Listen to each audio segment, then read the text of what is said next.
Hello, everybody. Welcome back to our Cerberus Seers game. We're playing Vampire the Masquerade 5th Edition, or V5. Um, so last time we played, a lot happened. Husk and Heather, the newly born vampire that was once the most recent murder victim, went through Joe Hope's case files and discovered that the killer had apparently sent letters to the police station addressed to Husk that were never opened, in which he implied that the murders were apparently some attempt to impress a woman he calls Lenore. Um, and piecing together clues, you guys are thinking perhaps he's looking to become fooled or embraced by this Lenore. Um, Following a handful of clues, JJ went to the Pride Center at UMBC, looking for clues about this captive audience, the other woman that was there when Heather was murdered. Um, he learned that her name is Abby. She does have a connection to the LGBT group on campus, and that there are now a couple of people looking for her since they've been alerted that she is missing. Um, Matthew picked up Siobhan at her apartment and went to D-Day to meet Rook, and found that private investigator following Siobhan also followed them to D-Day. After a couple very, very awkward conversations, Matthew went up to the bar, where he confronted the PI, and suddenly realized that the woman, the PI that he was talking to, looked a lot like she could be related to Husk. And she texted a photo of this woman to Poppy, along with the message, "I bought her a drink and didn't make her a drink." And at that, Husk, Poppy, and Leon zipped off to D-Day to intervene and make sure Lily was safe. Um, so yeah, I'll say that we can pick up there. Um, uh, Reese, Callie, and Luke. It's about 1 a.m. The three of you are in Leon's van, driving down the slushy roads on the way to D-Day. Passing houses decorated with like inflatable Santas and reindeer and trees that twinkle with Christmas lights. How's Picasso? Anything you guys want to do or discuss on the way there? Say again. How's Picasso doing, Luke? Yeah, he's How's what? rolling around back there. Oh, Dogs the don't have a dog. good I forgot time there was a dog there. standing up in the back of a van.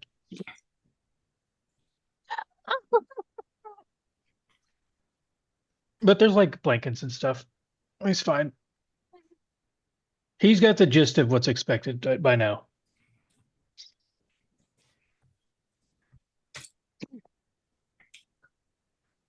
Okay. Husk just driving. Mm-hmm. Yep, just driving. Poppy will text Matthew. Just watch her till we get there, I guess. Because I don't think she texted him before they left. Besides to say we're on our way. Mm-hmm. Do we all know at this point that Husk's daughter is there with Matthew?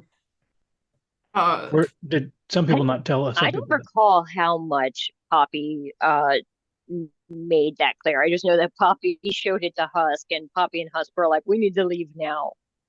I don't know. I think it might have just been, "Hey, Leon, we gotta go to D-Day."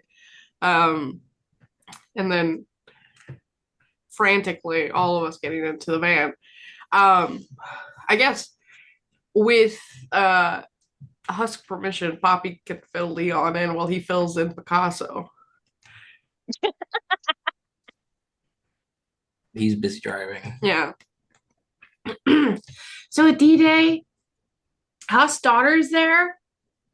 Matthew saw her, didn't know who she was, and I don't think she knows she's in a vampire bar. And Husk's freaking out about it. I could tell. I was wondering what was getting him riled up. Completely iron face, driving the car, no reaction. I don't know what's gonna happen when we get there. I don't even know if Husk knows what's gonna happen when we get there. But maybe I don't know. I don't know what to do. But it's not up to what we do, I guess. Husk, do you want us to come in? We're going in. Okay. Do you want us to interact with her? No. Okay. We don't interact with her. You can All go, right. go in and bother Matthew's date or whatever. Sounds like a fun one. As you're sort of watching the scenery go by, the lights on one of the trees ahead of you brighten and brighten, and Poppy, you see this tree burst into flames. What the frick? And she says that, and you guys don't see anything. She's just staring into blank space, saying that. Like, What, did they have one of those large blow up Santas or something? As you get closer to the this tree, you can see that instead of a tree, it within it is a woman, and the tree is a post. A woman apparently burning at the stake, and behind her, instead of the like Cape Cod home festooned with inflatable directions, is a white church in flames. what the heck? Oh, she's rolling down the window. I don't know how that she's rolling down the window. She's sticking her head out. As soon as you like look up to once you get the window down and look up, it is a normal Cape Cod house. There's a wobbly inflatable Grinch waving in the night, lights on the tree twinkle, and that's about it. What? The Dr. Seuss character, don't worry about it. It's pretty safe. What's going on? What are you talking about? Did you guys not see that? I'm driving. I didn't see much. There was a lot of pretty lights. Oh, Kind of a waste of desecrating a tree, I'd say.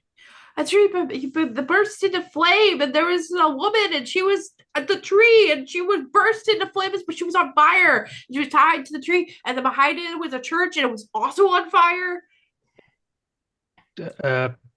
Joan of Arc? Is it charades? Huh? A burning woman next to a church? That's Joan of Arc. Usually, yes, but this time, Or as they say, Jeanne d'Arc. It's my French accent. I don't. Could it have been a vision? Probably. You had one like 30 minutes ago. Probably, but it doesn't usually happen in real time. As you are driving, you hear a siren, and then see the lights of a fire truck behind you. You guys see that? And zoom past you. Yes. Yeah, And then as you guys get to an intersection, there's another one that goes through the red light and down the street. Are they heading in a direction that we know? Are they going towards D-Day? I'm gonna text Matthew. I'm gonna call Matthew. I'm gonna call Matthew.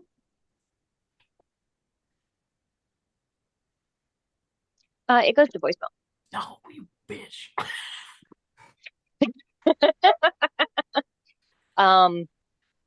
As you pull onto the street that D-Day is on, you can see smoke above the rooftops, and then flashing red and yellow lights. And there are 3 fire trucks crowded around the entrance to the renovated chapel that is D-Day. Oh no.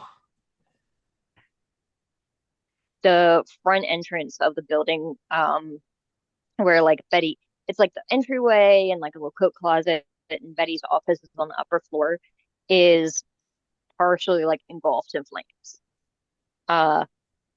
And it takes you a second to recognize the like charred, crumpled mass half inside those front entryway doors is the charred skeleton of a car frame. Of a what? car frame. Of a car.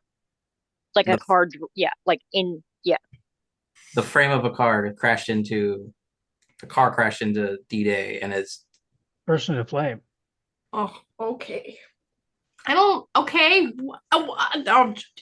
out of the car. Yeah, I need everyone to make a terror frenzy roll, please. At difficulty 2. That is your current willpower, plus 1/3 of your humanity rounded down. I want to say it's 2 for everybody. Okay. I only have 3 willpower currently. I need to go visit. So 3 plus 2 from your humanity. Humanity is at half, you said? Or 1/4? 1/3 of your humanity. Which Okay. I think if you have a 7 or 8 would be 2 because it's rounded down. Okay. 3 successes. You're fine. Barely. You see this and like feel the heat of the fire. And it's intimidating. You don't want to get closer, but you are not like compelled by your beast to flee. I hold tight to Picasso. Oh, really scared. Oh yeah, he's probably whining and looking around very confused. I'm also whining. I'm less confused, but only slightly.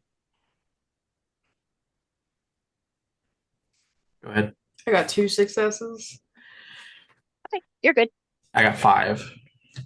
Oh yeah, you're fine. You are dead set on keeping a cool on what is going on. Is there anyone in the parking lot in that we recognize? Yeah, so you do see there are several people scattered all around. There's of course several firefighters in full gear. Several of them are already hooked up with water hoses trying to get the flames down. There are a couple that are escorting people over to there's probably like an ambulance on the side that has a crowd of people around it. A couple of them you probably recognize as staff. Can you not, Terry? I'm in the middle of a dramatic scene. And then several firefighters obviously going around and checking on people and maintaining things. Do we see Matthew or Rook or whomstever? Or Savon, Lily. Looking around, you don't see any of them. You do see 2 people that you recognize though.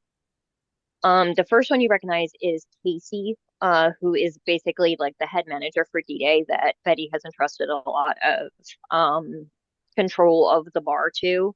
So she tends to know a lot of what's going on. And I want to say at least 1 or 2 of you have heard enough about or seen him in the background. You do recognize that skinny goth boy Brooke. Currently talking very loudly with a firefighter. It's very enemy. Can't really hear what they're saying over, like, all the voices talking, the crackling of the, fire and the fire hose and everything. I'm gonna run up to Rook. Just hopefully be able to hear what he's saying, first of all.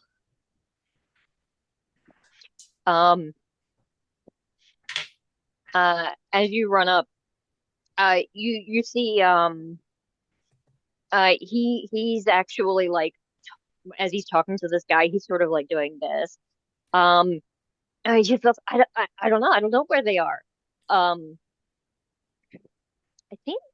don't know if he would wreck his hobby. You see the firefighter standing there, tall, like middle-aged, redheaded man. Where is Siobhan? I know she was here. And Rook says that I don't know. I don't know. Like Matthew shoved me under a table, and then when I came back up and we looked around, we saw Siobhan, saw the girls get yanked away, and there was Van, and Matthew went after them, and I don't even know how he was still moving. Like he was very burnt. I I don't know how to get in touch with him to make sure he's not going to be like really hurt.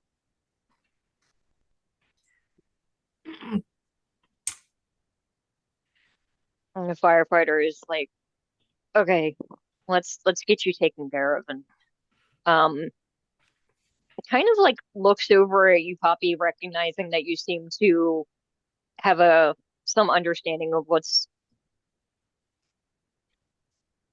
he says, are you a friend of Matthew's as well, or This is my friend Betty's place.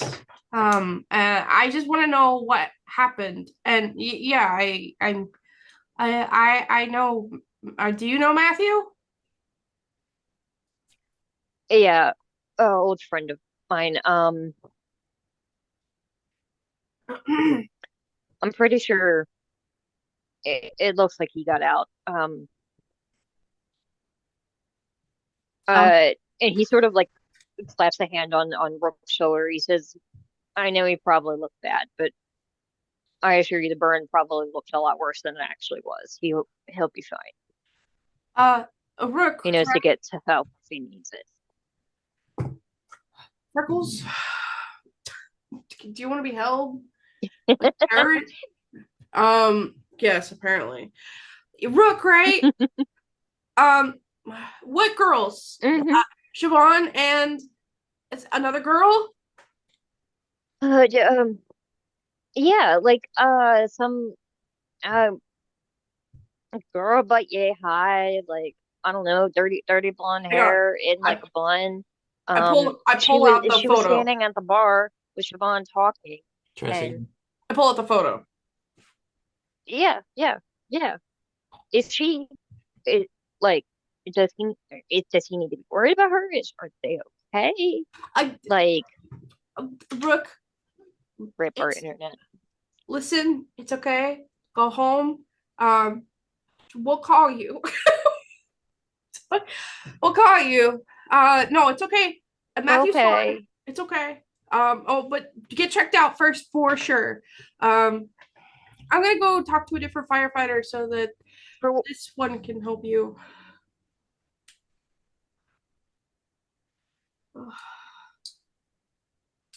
for what it's worth, I'm pretty sure Matthew's not going to be able to call anybody. His phone was sitting on the table next to us when it happened, and probably is in pieces or What happened? worse. I don't know. I mean, he sort of like points over. I guess a car freaking hit the build. I don't know. Like all I know is we were sitting there at the table talking and drinking, and then all of a sudden Matthew sort of like looked at the front door like he heard something, which I mean I guess maybe he heard, I don't know, wheels squealing or something, and he shoved me out of the way and under the table, and then the building exploded. Like the whole front wall collapsed in. There was a car, and then there was fire, and he probably saved my life. And then Siobhan and this And girl were thrown into a yeah, van. we were trying to get our bearings, like everything was on fire, and there were people screaming and running, and in the mess of it, Mackie tried to get to the girls and saw them, like somebody was like pulling them along, and I guess they thought that they were trying to help them get out, and then as soon as me and Matthew got to like the door that didn't have a flaming car in it, um we saw them chuck the girls into this white van and then take off, and Matthew Hughes went chasing after them. I don't know how far he could have gotten on foot. um I don't know.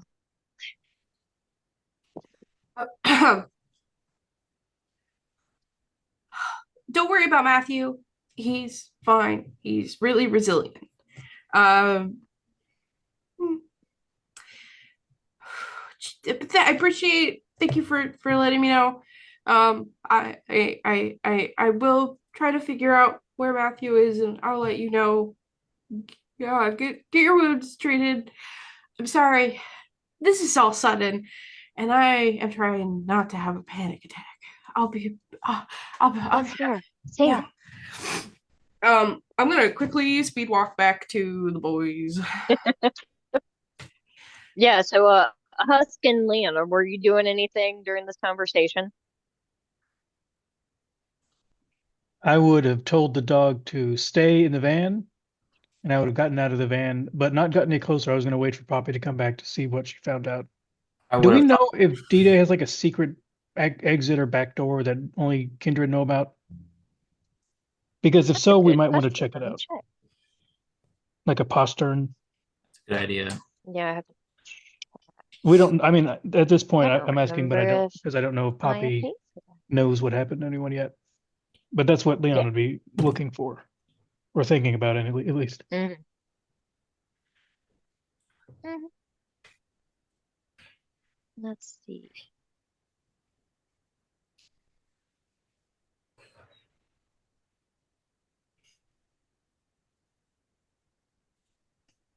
Okay, it does not have a postern.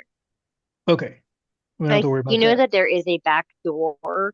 So there's basically like the front doors that open from the street.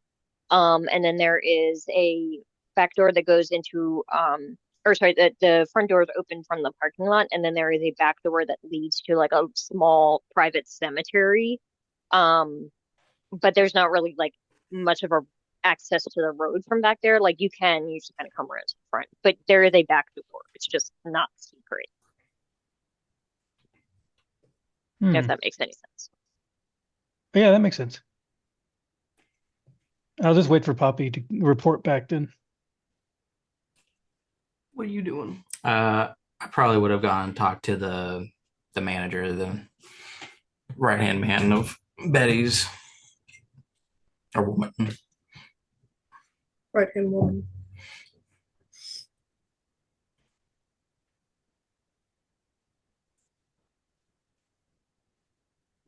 Um, yeah, so you walk up to her, um, and she is currently like sort of standing amongst this crowd of people that are some of them are parked on like the back bumper of an ambulance. A couple are sitting on like a gurney. There are like two different EMTs there sort of handling, and she is um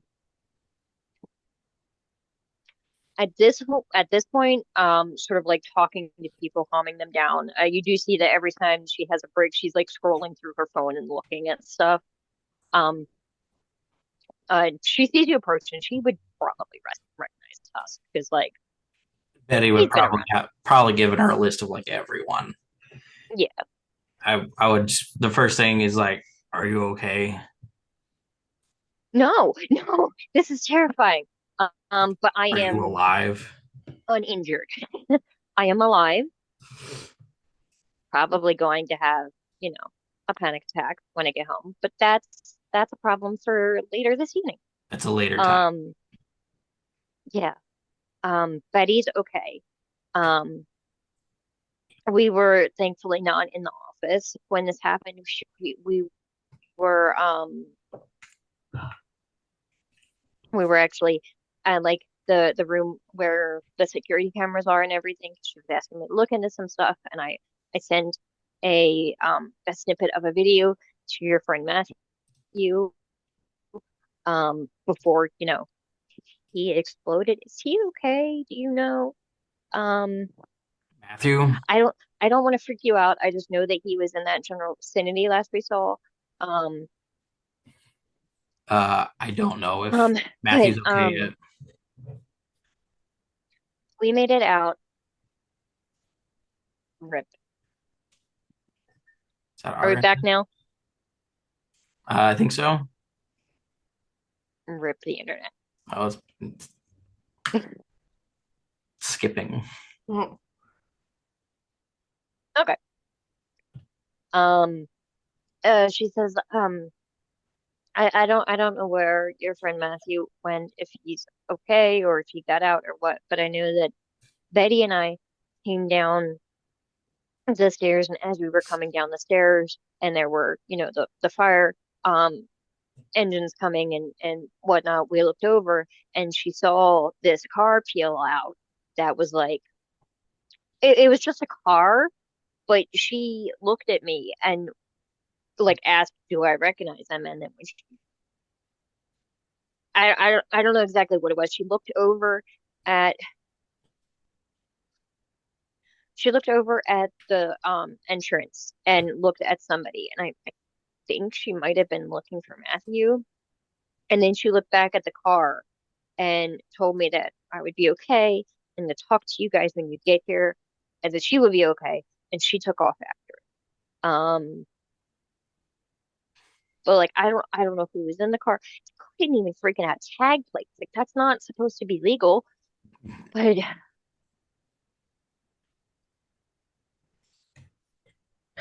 I did say all of this to a police officer. I know typically we're trying to like, not tell them everything, but at least I feel like for some of this we need to have some level of transparency. He's over that way, I think. And you see she points over, there is like um a cop car that is parked like directly across the street, blocking traffic from the opposite side. And there's a crowd of what looks like neighbors from the like houses in the area because it's a rather like residential area. That had come out and we're talking to this or talking to the specific cop. Um, is there anything else that you need help with? I can but now that I think most of the staff are out. There's a few that are unaccounted for, but I think there are some firefighters in the building right now. And then I have to call the insurance company soon, and Yeah. I'll be barking at somebody that is driving like an ass.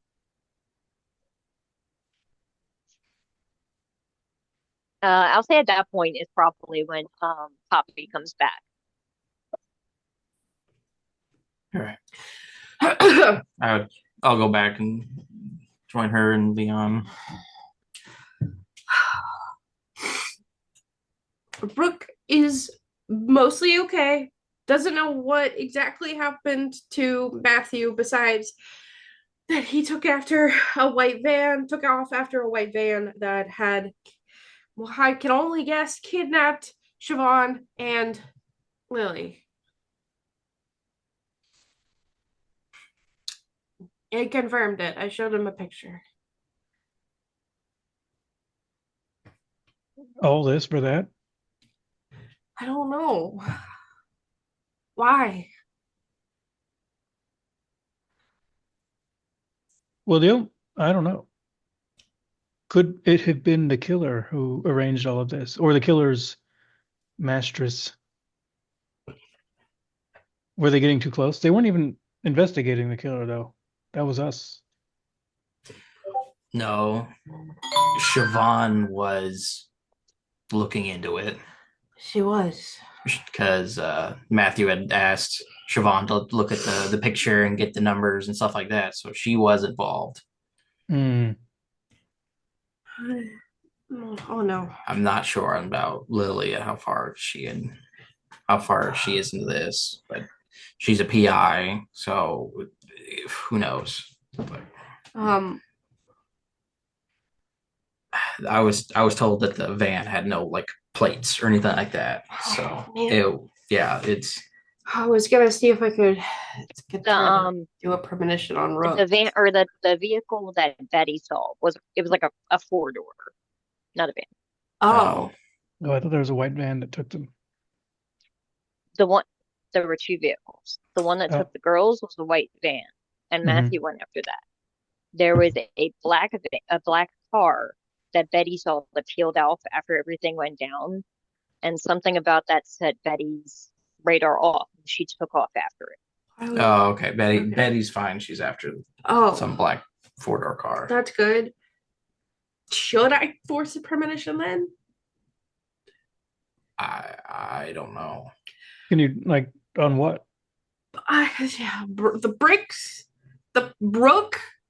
Maybe there's like tire tracks or like peel out marks.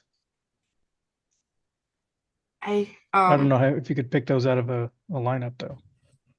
Yeah. I wouldn't get us much just because we would see the start, but wouldn't necessarily know where they went after that, Oh, unless they were really trying to hurry and they were sliding all over the place. well, this happened recently. Maybe we could just pick one of the two vehicles and try to follow them. See if we can catch up somewhere. Should we call JJ? Let them know, yeah. Meanwhile, JJ, rewind a few minutes. The crew was just left. Um, I believe all of you were sitting in Rasmus's study, amid like a piles of different evidence from Joe Hooks's case files. I believe basically everybody had been there except for Matthew. Um, and everybody except you and Heather took off to go chase down whatever it was that Matthew sent Poppy that freaked her out. Heather looks. You said you wanted to talk to me about something. Yeah, we let's go into this room here. I mean, I need to talk to you in private. Okay. All right. So,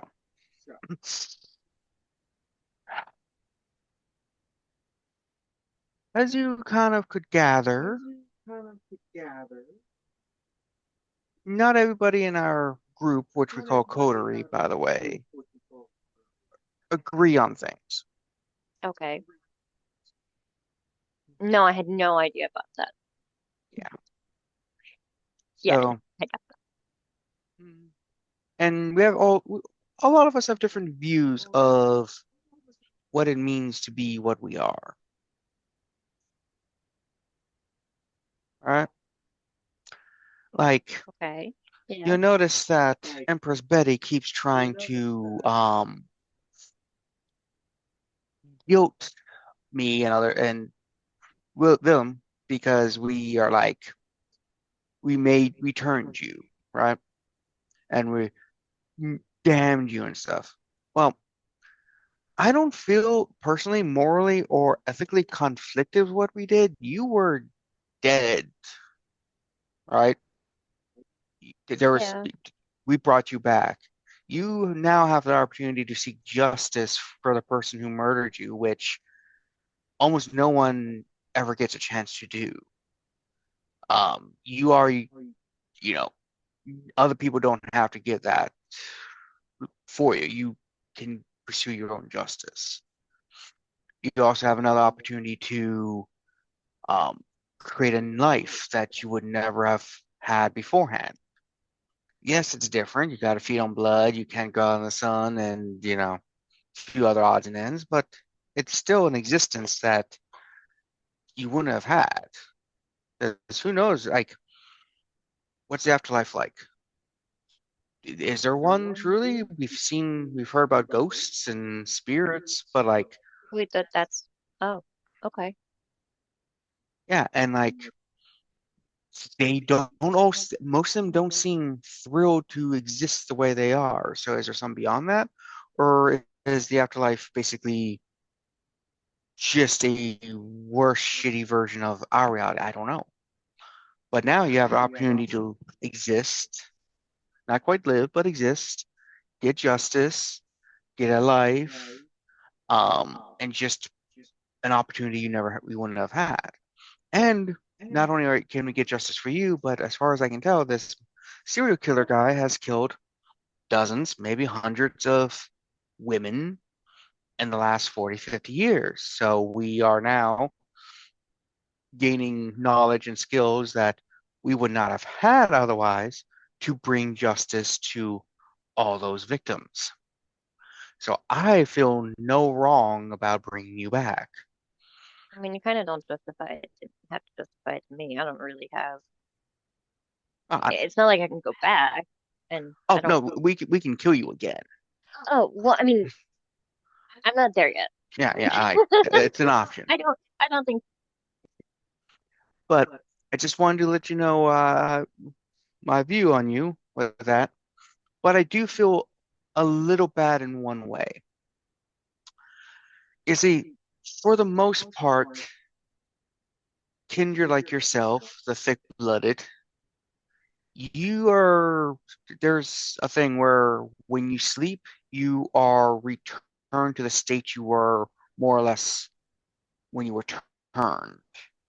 You were turned post-autopsy, which I didn't think was possible really, but it happened. So you have a fantastic, very noticeable Y incision. Yeah. Apparently, the person doing the autopsy, for whatever reason, took a toe off you. I don't know. That's really unexplained. I was really confused about that. I was hesitant to ask, like, did it was the guy that did that, not like the killer? He doesn't have It, my toe, does he? I don't know. It wasn't there when we got to you. Okay. All right. Yeah, it's the weirdest thing. Um, but I, as you know, I'm not like you or the rest of them. Yeah, I'm what they you're the call blade. that makes it sound a lot cooler. Yeah. I but my people, the thin bloods, the duskborn, the neo-humans, whatever hundreds of terms people want to utilize, because they're always coming up with new ones. Because you know how things are. Can't just stay with one term. Got to keep changing it because different writers keep getting involved. Um, there is a somewhat secretive alchemical formula we know. Now, I didn't have time to prep one myself, which would be a lot better because I am probably one of the most skilled, powerful alchemists of in the region, if not maybe the world. I'm just really good at it. Like I'm damn good. Like You don't have to convince me, dude. I have no idea what you're talking about. Like, um, I'm pretty good with pharmacology, but I don't think that's what you're doing. I have a yeah. So Archon kindreds possess different powers. Like you saw visions and shit. That's a power. Some people can turn to animals and stuff. Well, those of my thin bloodness, we generally don't develop those. We just don't do it.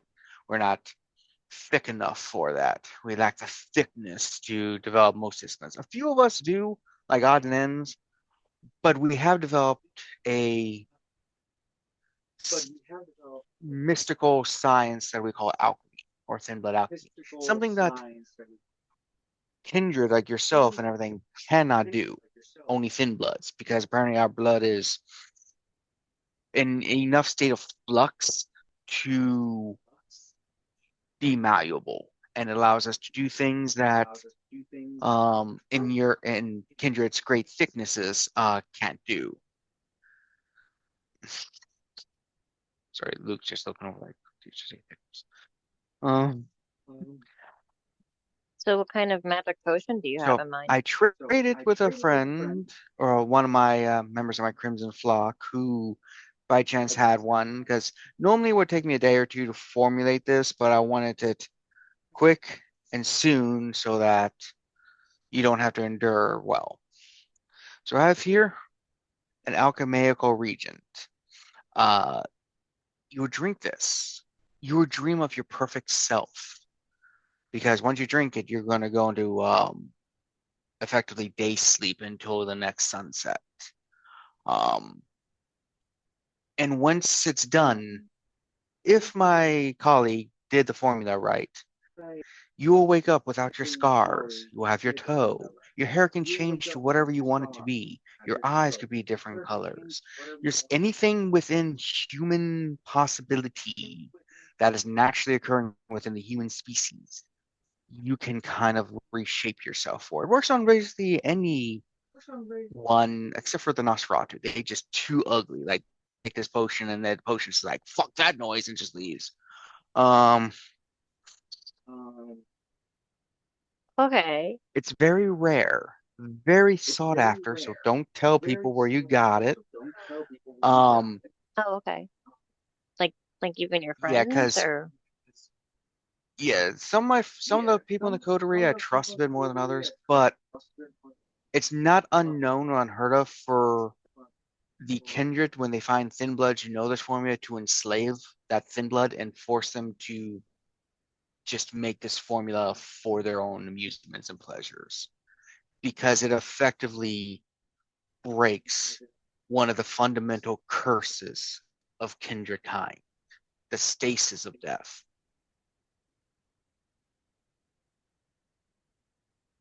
Except for the Nosferatu.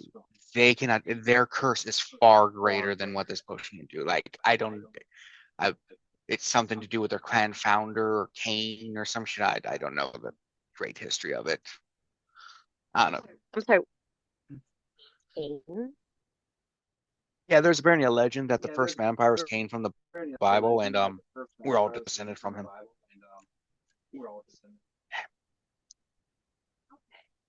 Okay. All right. So I guess I just take this now, or should I wait until You can closer take it now. to dawn, or Just lay down in a bed and take it, and like I said, dream of your perfect self, because once you take it, you're down. Because your body is going to go through a metamorphosis, like a butterfly in a cocoon. You just become like as your body just readjusts. what does it look like, do you think? Will I actually have a cocoon? I've never used it before. I know it. I've learned the formula. I've never used it, but I think you just kind of slowly shift throughout the. So like you've brewed it before, but you never actually used it? No, I sold it for a shit ton of money. Oh, The thin yeah, blood that's fair. needed That's fair. some formula from me. I All got right. like 10 grand from it. Damn. Okay. I mean, shit. Think about it. Like, half our crew like has issues with their appearance that they probably would love to fix at some point. Like, I'm sure Poppy at some point is going to want a different hairstyle if she could. Like, it's a hairstyle from 1969. Eventually, it's going to fade away. Like, Yeah, I could think of some people that might be interested in that, especially the fact they can grow back appendages apparently. to an extent, I don't know how far the extent. Like, if you're missing an arm since birth, if it can come back and stuff like that, that I'm not 100% sure with. I do know it can change your biological sex. So, That's cool. yeah. Like, If you're if I, for HRT, yeah, that stuff. Man, I could make some money on the side if I actually think about it. 10 grand a pop. Wonder if there's any vampires in the city who could really use this. Anyway, I guess uh, I'll go lay down. yeah, I just just drink drink it. it, or If it okay. doesn't do well, because there's a possibility of the person who brewed it screwed up, I will brew another one that will be far superior later. But I'm hoping this person did well. I have been training and we've been working on this stuff. So, but if it's screwed up, I will make one later to correct the mistakes. They shouldn't have. I trust the person, but again, our alchemical formulas are not always perfect because it's alchemy. It's not an exact science. But it'll take me a day or two to brew my version, which will be far superior because, again, I am one of the superior, supreme thin blood alchemists in the region, if not the world. Well, thank you, Yeah. great master Alex. And she'll take it and sort of lean forward and give you a very awkward half hug, and then start to leave the room. And I'll think it's probably when JJ's phone rings. Any more? You stab him, we stab him. What? JJ, it's Poppy. I know, that's why I said it. I thought it was funny. Okay. So we got to D-Day. It's mostly on fire. Don't worry. I didn't do it. No, it's okay. Don't worry, Betty's okay. Did he say he didn't Don't do worry it? about that. No one said he did. Oh, okay. Car drove Um, through the I'm front. just making sure because I get blamed for everything nowadays. Um, Who blamed you for what? Is he bitching about being blamed for everything again? Okay.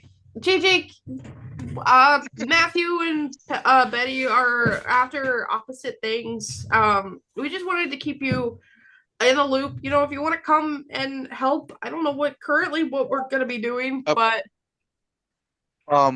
just real quick, D-Day's on fire. Betty and Matthew left to pursue something. sorry. What I'm missing some key things here. Like, Building. why is it on fire? Hey, Why are you all just rode up in D-Day? I don't know why you all just left in a hurry for the most part. Like, what? Do you need me to come and do something? Like, do you DJ's want on me to come and fire. help Now, out? now might be an important time to point out that Kevin was literally not in the room for the majority of the beginning of that scene. Okay, I'll explain everything that just happened. Make it So quick and JJ's concise. as clueless as I am. So as Okay. you're talking as Poppy, I'm learning it as JJ and Oh, Kevin. okay. Okay. We got to D-Day. As soon as we got to D-Day, we saw that the front of it was destroyed, completely gone, and a pillar of it was on fire. A car had driven into D-Day, and all that's left of the car is the skeleton of the car. What is to be assumed is the car drove in, exploded, and then D-Day caught on fire. Matthew, Betty, Matthew's two friends, and Husk's daughter were all inside of D-Day when this happened. As far as we know, according to both the manager of D-Day and Matthew's friend Rook, everybody was able to get out that we know. But Betty saw a black car without tags, and went after it.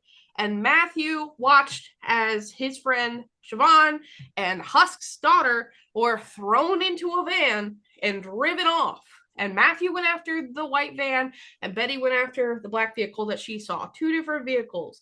We are currently standing in front of D-Day while it's on fire, and firefighters are here trying to put it out. We wanted to update you on the situation.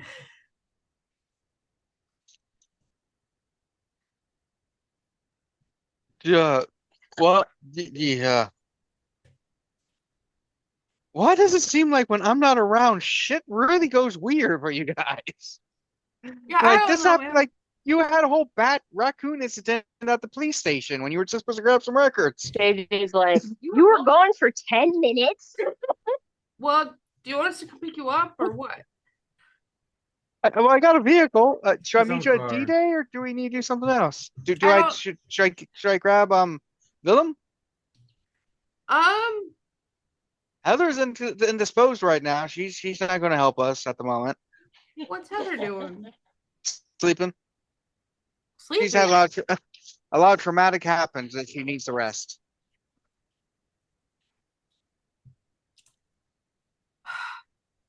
I don't know what to say. There's too much happening right now to deal with that.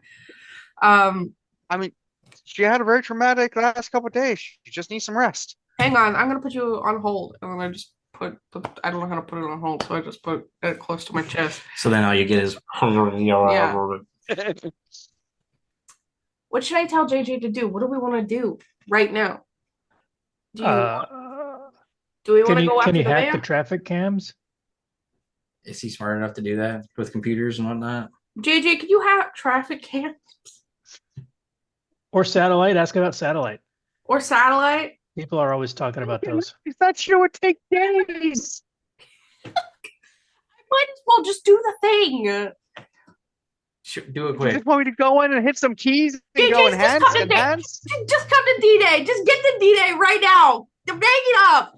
All right. It's a smartphone. How you slap And it? throw it to the ground. Get off the phone. Wow. Hey, Willem. Why do I keep calling you Willem? Really? You. Uh, Wilmo, Cameron, everything okay? It sounded like there was. Apparently, in the time it took them to get to D-Day, the front of the building, somebody ran into it, exploded a car, caught the place on fire. Husk's daughter got kidnapped into a white pedal van, and now like Matthew's chasing the pedal van and Betty's chasing the black van, and they want me to go there to figure out what's going on, and I'm still not sure what the hell happened. They were just supposed to go for some drinks. Anyway, I need you and Philip to do something for me while we're gone. Oh, okay. Okay, I need you to go What's that? to the funeral home that Heather was supposed to be at, right? I need you to bring a bag of ash with you. When you get there, utilize your dominate power and see if Philip can help you to dominate them to make them believe that they accidentally cremated the body when they weren't supposed to. That way, when the family comes looking for them, they will be handed cremated ashes that will be like, oh, we accidentally cremated your loved one when we weren't supposed to. They'll have legal trouble ever, but no one's going to suspect that Heather is missing. Here's her toe so that you can burn it and stuff so there is some organic matter in there, like a bone. You say that, and Willem is like, yeah, absolutely, that makes sense. And Philip like almost drops it because you just handed him a severed Oh, fucking you've toe. handled a lot worse than that in your time, Philip. I know. I have. Didn't expect it to come out of your jeans pocket. They're good pants, okay? They got really big pockets. Look, I got a novel and a Switch in it, okay? Oh, and, I can't handle this. He's got those pockets too. Everyone's got those pockets. They're useful. It's good to have pockets. You're telling me. Seems like JJ has too much power. He's got cargo pants. Cargo pants, that's cargo regular road. jeans for men. Oh, dude. Fight me. I should have cargo pants that still can't fit all that. Cargo road. Cargo space. All right, I'm going to go to D-Day to help resolve the issue and solve the day or something. I don't know what the hell is going on there. Like, wow, that is just a hell of a call. Oh, okay, I'm going to go there. You two do that. Heather's sleeping. She's going to wake up tomorrow at sunset. She's okay. I gave her an alchemical formula that will help her just relax and stuff because it's a very traumatic last couple days. Oh, yes. That makes sense. And you see River, tell him I have a job offer for him while I do this. Collecting strays. Okay. What's the job offer? I need money. Thin bloods need some help from a thick blood. Yeah.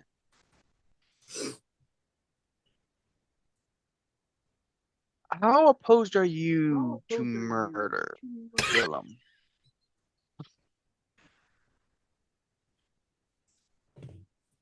No, never mind. You get paid enough. You probably, money won't probably work for you. All right, let's go. I'm very confused. So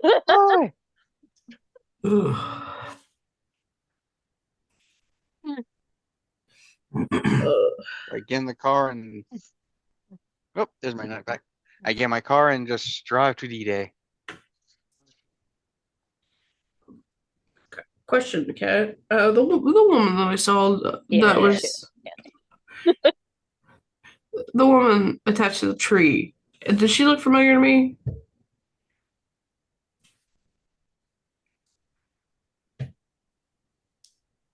Oh, they exploded. Hang on. I don't know if you guys can hear me because our internet is making sound like robots. Oh, okay. You can hear me? Yeah. Yes. Uh-oh. Hello.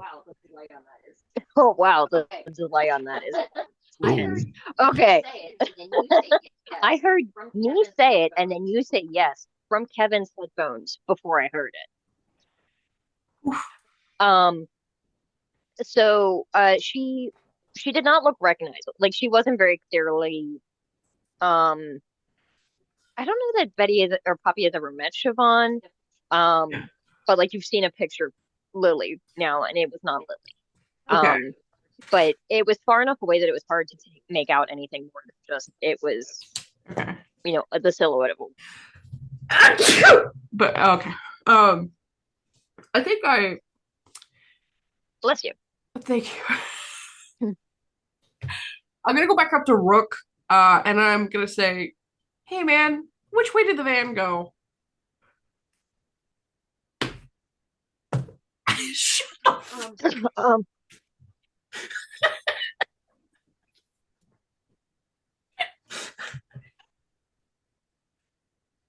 Um, Make a joke. like, like that way, and he points up the road where the police car is blocking traffic. Well, they're Um, truckers. and I'll say as you do that, Leon and Husk, that cop that had been up at that car, has now left that group of people, is heading towards you guys.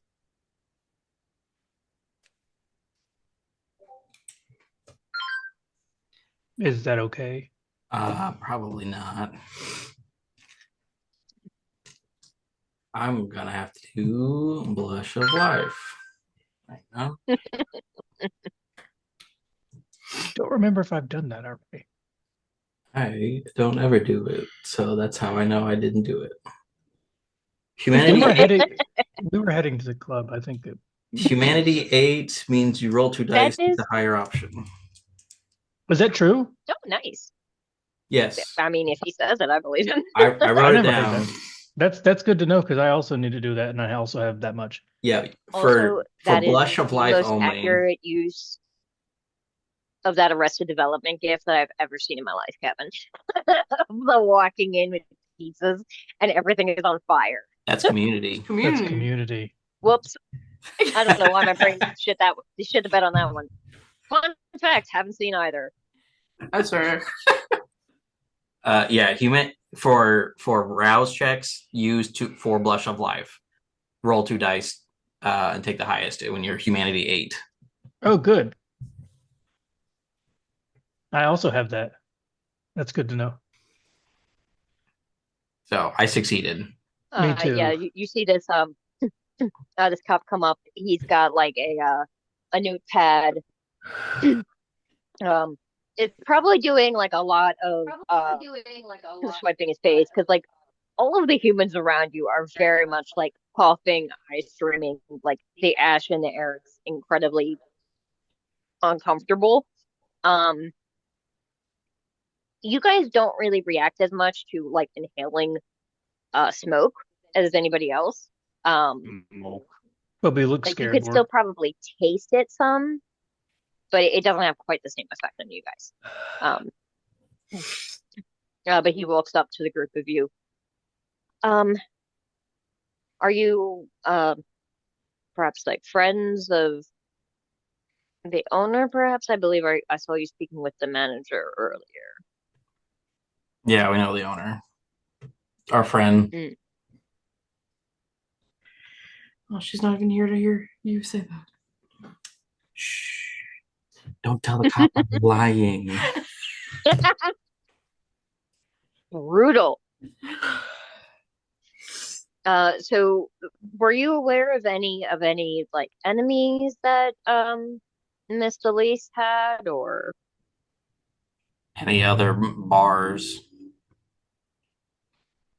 this seems kind of extreme for other bars, but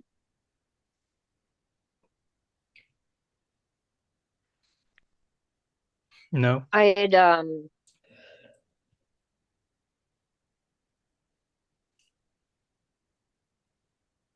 excuse me, I'm trying to think of how much um did you see any signs of any suspicious activity? Anybody that had been sort of hanging around the bar recently? I don't come around here super often. Hmm. Came here to meet a different friend. I do believe there are at least two individuals that are not accounted for among the survivors. As far as I know, the firefighters have said that they've managed to get everyone out. We're just trying to do a head count. You wouldn't happen to have seen sorry, give me a second. My brain is trying to open documents here.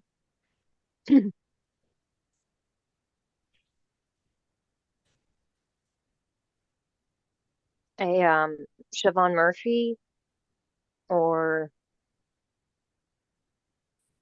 um or Lily Husker. Have you? Seen them? No. We got here after everything happened. Mm-hmm. But you know them? They were some of the people we were coming to meet. Mm.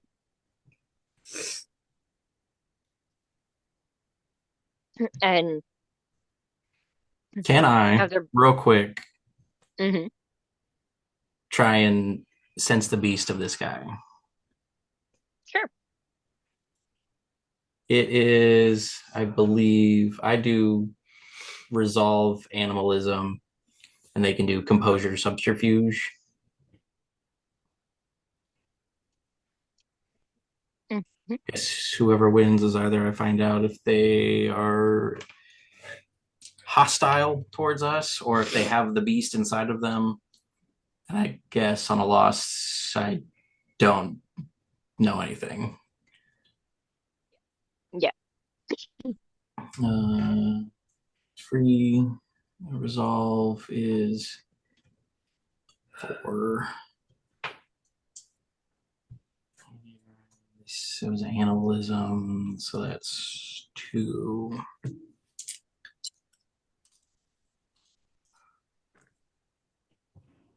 Jeez. Holy crap. The hell was that?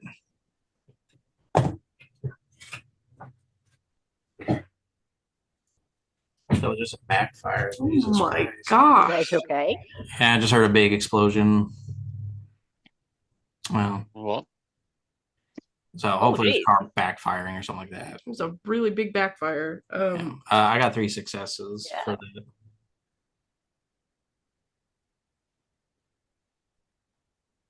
Okay.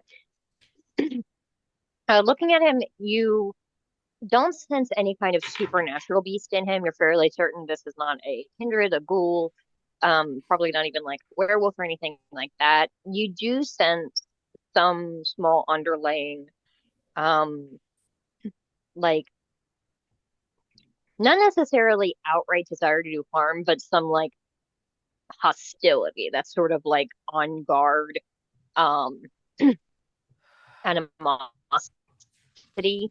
but Oh, it's a nothing that cop is then. outright threat.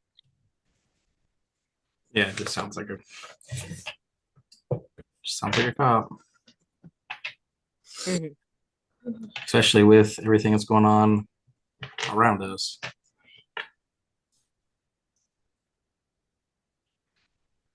Does Husk, so Husk doesn't react like this is a creature of any kind then? No.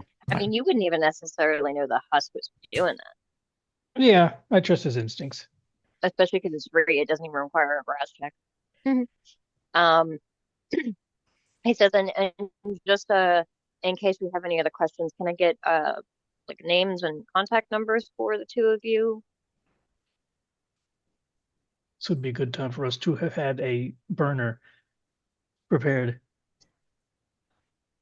I'll give them my phone number that I have. Okay. And then tell them it's Smith, Bill Smith. After he does that, I think Leon will step forward and to the cop and say, "I'm worried about my friends." And he's going to look him in the eye and use compel and say, "What can you tell me about what happened? What do you know?" Oh, okay. Got off a really good Will Smith joke. Will. No, Bill Smith. All right. Compel. Single action command. Husk missed out on Will Smith.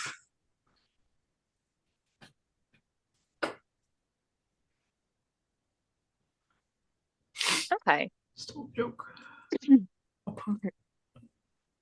So you asked him what was the exact command you gave him? I asked him to tell us what he knows about what happened, hoping that maybe they have figured something out already. Um, he says, I know Siobhan is missing and she was being followed by Lily Husker. So it wasn't Matthew that she was following. It was interesting. That's interesting. Well, good luck, officer.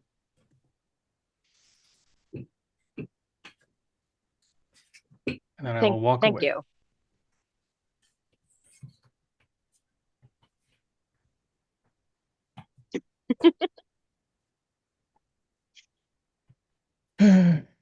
He doesn't know anything. He gave Our us internet a little. is He gave hot us a little garbage. bit. Hey, that's true. You weren't sure what Lily Doesn't do us Lily? doesn't do us much good at the moment, but said something. That's true. Well, if they were both taken together, somebody else is involved. Yeah. Do we just, if Matthew chased him on foot, maybe we chase Matthew in car and we catch up.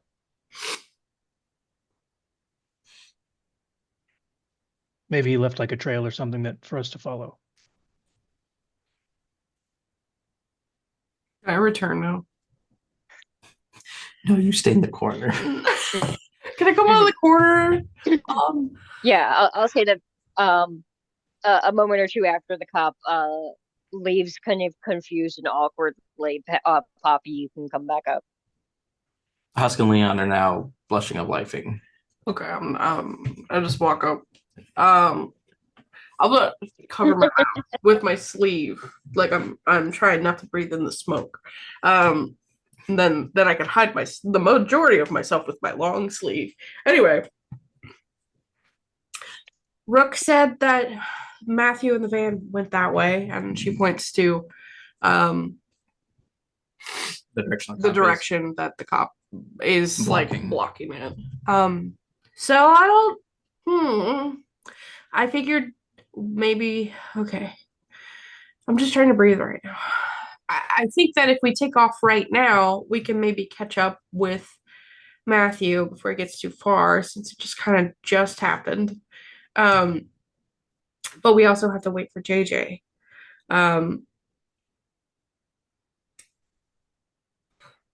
What did you go? Did you guys find out anything about that cop? No, he was apparently Lily was tracking and following Shaban, not Matthew.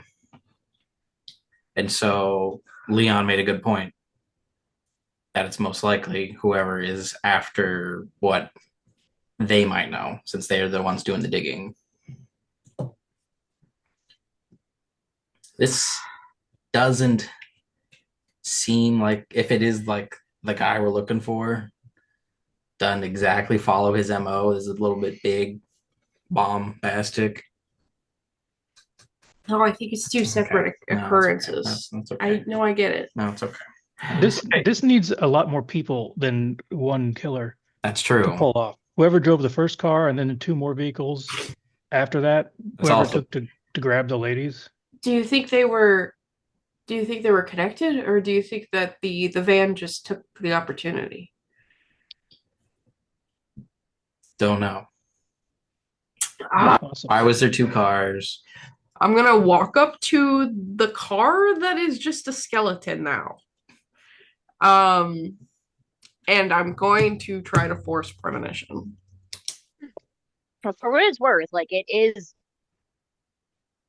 still like significantly on fire. Getting Okay, close then enough to never get It's too mind. close to it. melted. Yeah. It's melted. Never mind. Yeah. I thought it was Yeah, out. like No. once it's like fully out, you could easily do that. It does seem like thankfully the majority of the fire is like at the front of the building, so it doesn't seem like the entire building structurally has been destroyed. Um, Yeah. but yeah, it's still burning. It is starting to go out at this point. It's probably been about maybe only like 10, 15 minutes or so. It is still smoldering, so it's like it's a little. I don't want to do this because as soon as like you take a step toward the fire, you feel your beast within you sort of like uh the equivalent of like a cat that had been sort of resting and you step forward and immediately like leans back, hair all up. It does not, you do not want to get closer to that fire. All right. At least not while it's still going. You could attempt a willpower test to do so, or you could wait a little longer until more of it burns. Is there pieces of the car around? I could just go up to it and say something bad happened here, and then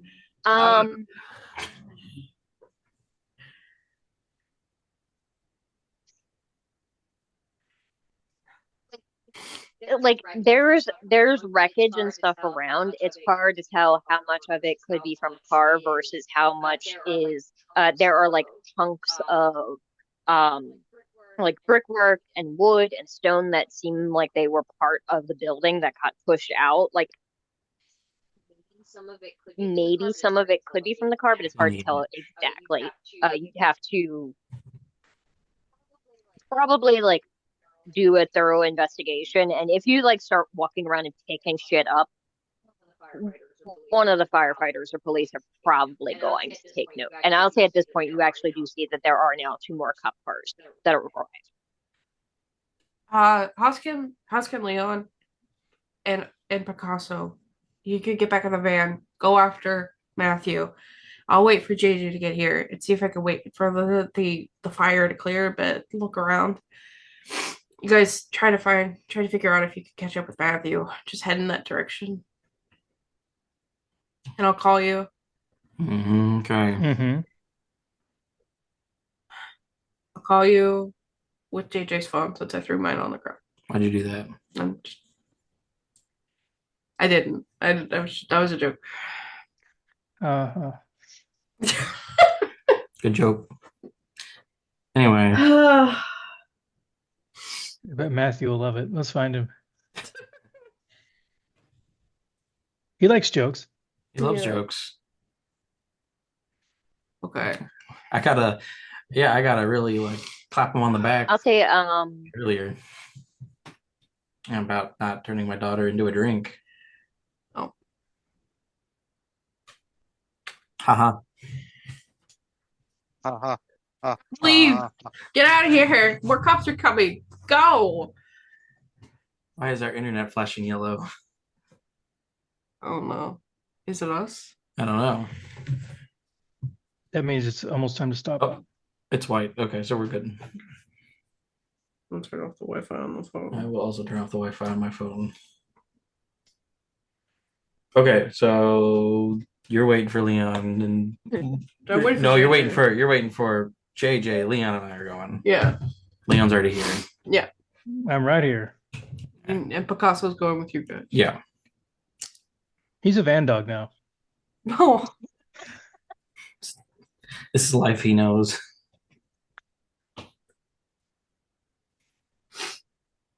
Eric, go. All right. yeah, so you We'll guys go. are I guess we'll go like kind of the long way around them. yeah, so you're just gonna get in the vehicle and then like try and get onto that road behind the police van and or police car and go. Yeah, I think try so. to look. Yeah, try and make like go down a couple blocks or something to see if we can get around it.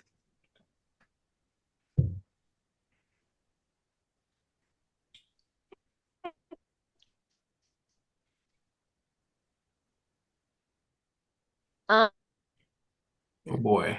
Oh wow. I'm trying to think of what skill would do it. And my internet is like, Or car no. following? Oh, Does Husk, well, that's all working itself out. Does Husk have streetwise? I'll say, I I'll don't say have go any ahead in and, streetwise. Hmm. I do have some in like survival tracking and stuff like that. Hmm. But what was it, Kat?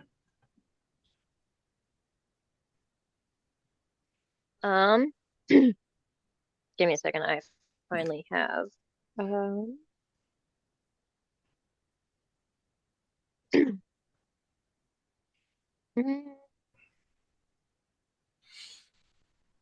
yeah, I'd say maybe I'll say resolve and awareness or resolve and investigation. Okay. I can do resolve and Both uh of us or just the driver? what? I'll say both of you can do it because you're both looking. Yeah, Yeah. I'll do I'll do investigate investigation. I did awareness and I rolled very good. Good. 2 tens is an extra +2, right? Hmm. I rolled Okay. shitty. Any of them on the blood die? No, I'm gonna use a willpower to re-roll I three of got six. those. I got 6 successes because I got 2 tens Holy shit. for resolve and awareness. Okay. Yeah, I only got 2 successes. Or one of the tens on the blood die? Like, No, none of the blood okay. dies were tens. Um, so you're sort of driving out and looking around, and Luke, Leon actually notices a glimmer of what at first he thought was like lights in the gutter. Hmm. Um, but that doesn't make any sense. You sort of like lean around to look as you drive by it. You realize that it is a puddle of glass from possibly some kind of shattered car window on the curb. I pointed out and say maybe Matthew caught up to the van and broke a window, or he stole a car and the window was left on the ground, like he smashed it in a hurry and took the car It's to follow the entirely van. entirely possible. He's really good at that. Yeah, he does that even when he's not in a hurry. I want to say I will say I don't know how often you've seen him do it, but you have seen Matthew every single time he shows up in a car. It is a different car. Uh-huh. Oh man. That means we're on the right track at least. Looks like it.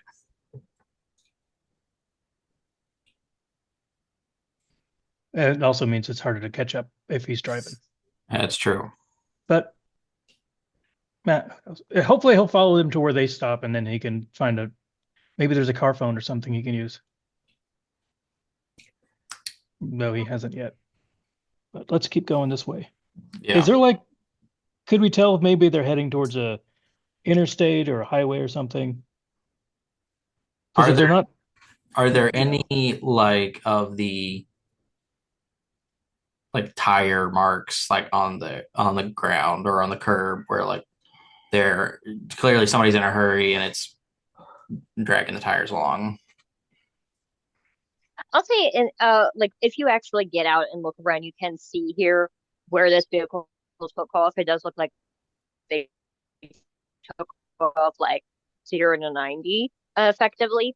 And it does go further up the street, but it doesn't like continue that way. Like there's not really much of a trail, All right. um, past that. That's still a direction. So Um, we'll go that way. the yeah, um, I'll say the direction that they're going, it is sort of like more westward, further into the county rather than into the city. But as far as you know, there's not like they're not heading like directly for the Beltway. Um, effectively. It doesn't look like that. But you know that unless you have some other way to track them, it would be really hard to track somebody in a moving vehicle that you don't have line of sight Yeah.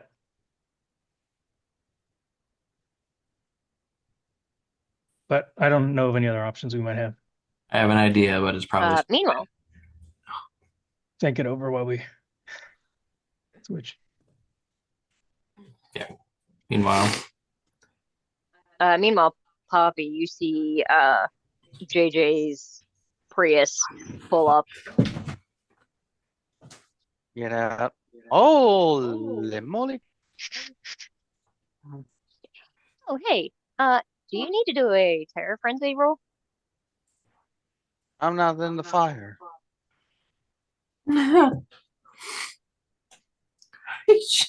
Okay, I'll allow it as long as you stay pretty far back. I think if I close enough, yeah, I might. But I'm far enough away. I'm not walking into it yet. It's like, Thank you. well.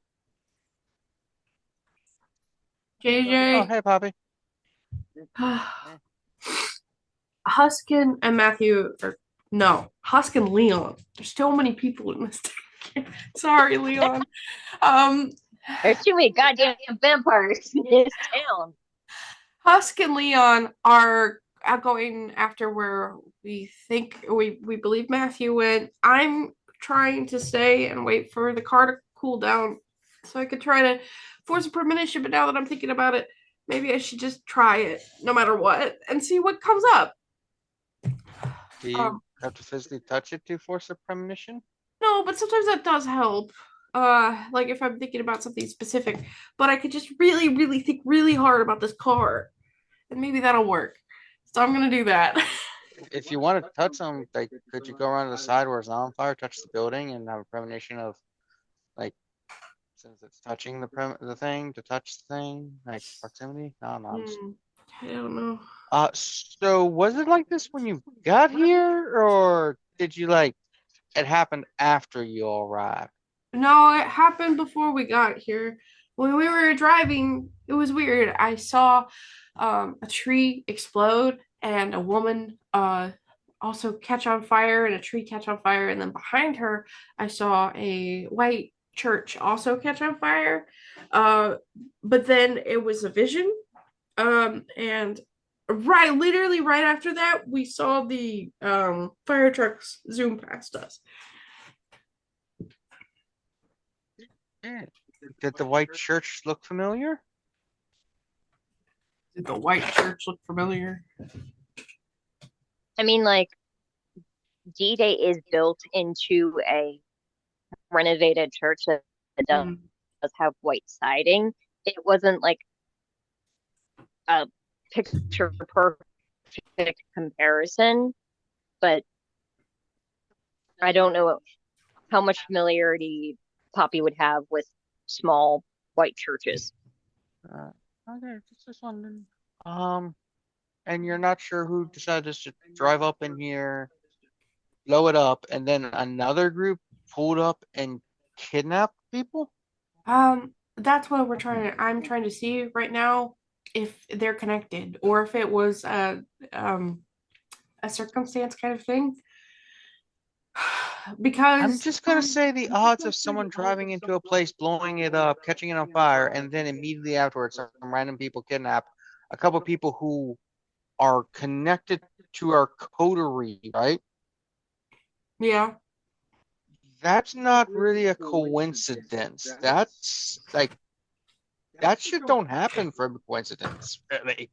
That's kind of planned shit. Unless like somebody really was pissed off at Betty. Somebody might have been really pissed off at Betty. Listen, we have no idea.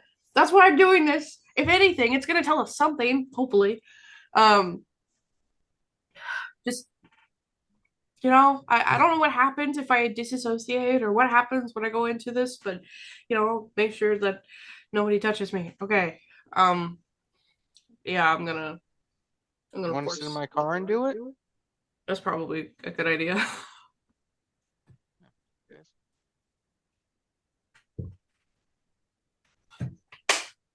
Are there any people just standing around, like watching? Oh, there are plenty of people standing around. So like there are still several staff members that are just kind of like huddled in a group around one of the uh fire trucks watching everything go. You probably recognize several staff members. Um,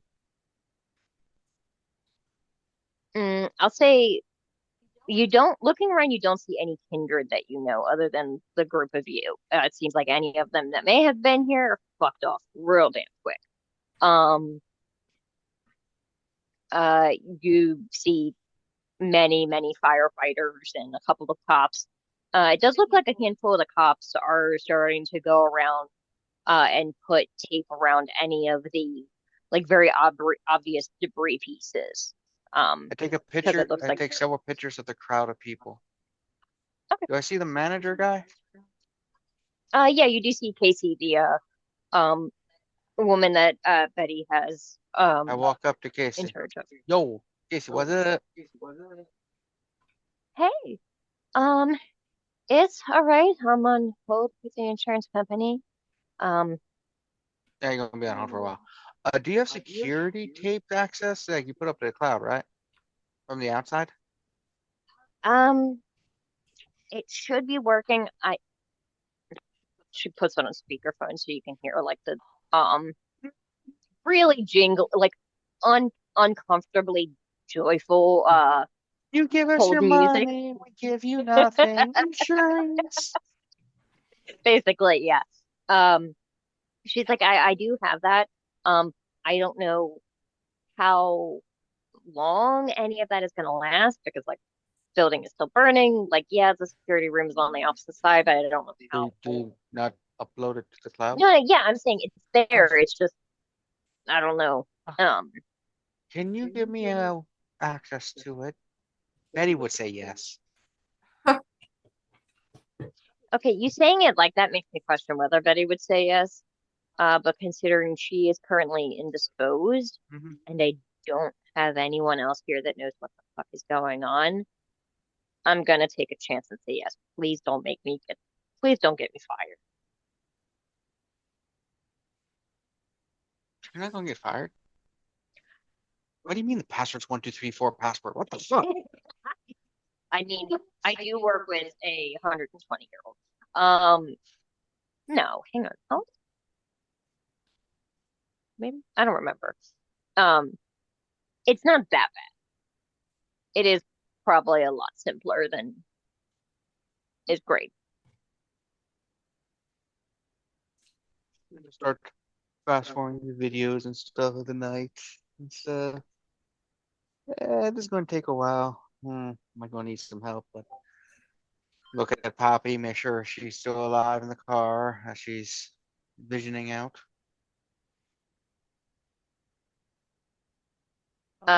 So Poppy, what are you specifically focusing A car. I'm hoping that it's enough to give us something at this point. And then we'll go from there. on? So you're focusing specifically on the car that is currently inside D-Day, right? Yes. Okay, go ahead and roll your dice. Okay. Well, I'm hungrier, unfortunately.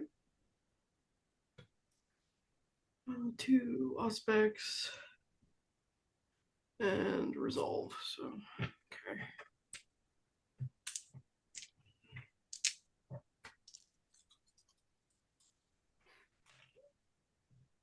That was a success. I'm just gonna put that in there. That's fine because you got Okay. successes. I got 4 successes. Okay. So you sort of sit down and focus and try to imagine and picture in your mind's eye this car. And try and imagine what it perhaps looked like before it was like this. Um, and almost in a sort of like stop motion glitchy video sort of style, you almost see this car um go from ash back up to the metal frame before it had melted, and then back to a seemingly untouched car. Um, and oh Jesus, God above, you scared the living hurt out of me, kid. Baby just Sorry, jumped in. the baby just rolled in at elbow level and scared the crap out of me. Hi, baby doll. Hi. Um, yes, hello, yeah, so you see this car that seems to be completely, you need your flashlight. I don't know where a flashlight is. Oh, all right, there you go. That's your flashlight. I forgot that existed. Um, seems to be a completely mundane black car. No tags at all on it. Um, go see if Gamma can help you put batteries in it. Um, and you focus in on this car. Um, and as you do, your vision sort of narrows to this black windshield. And when it pulls back again, you see that instead of looking at the car, you're standing on a stone floor, looking at a person with their back turned that's sort of like kneeling on the floor, with their hands sort of out in front of I'm looking at this person. them. You sort of walk around and look at the front of them, and you see that it is a man kneeling on the floor with his hands out like this, with blood pouring out of his hands and onto a puddle in the floor. Looking at him, you can't see his face very clearly. He's mostly dressed in like these long black robes, and looking down at that puddle on the floor, reflected in it, you see figures of several people standing around in a circle around it. You can't see their faces very clearly. It does seem like a group of like about 7 of them. Um, and they all seem to be wearing uh mostly black with like some white as a shirt. And as you're looking at it, this puddle of blood engulfs in flames. Ugh. And you see the man that had been there falls back screaming. And you blink again and you are sitting in JJ's car. If I have a pin on me, Mhm. I'm gonna pull I'll pull up my shirt and I'm gonna quickly try to draw this man on my arm. Okay. Go ahead and give me a dexterity and craft roll, Okay. without your specialty because you're using pen and not paint. Yeah, I have 200. Dexterity and craft. Yeah, I have a specialty in painting, but I don't think that's gonna work. Yeah, that's not going to apply because you get a pen.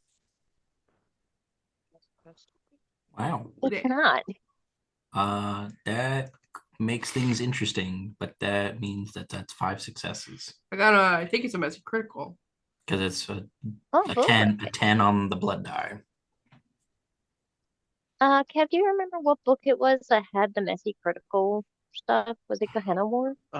Yeah, Gehenna War. I don't think we have physical copies, so Okay. good luck.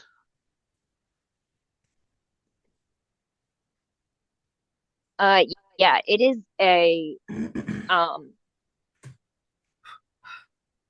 Is that the it's claim compulsion or the bane, or is that something different?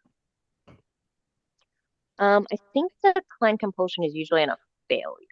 It's a bestial failure. Is the Yeah. the That's what it says. there? Okay. Yeah. Is the bane is the bestial failure. Yeah. I don't know about the compulsion. All right, whatever. Yeah. Yeah. So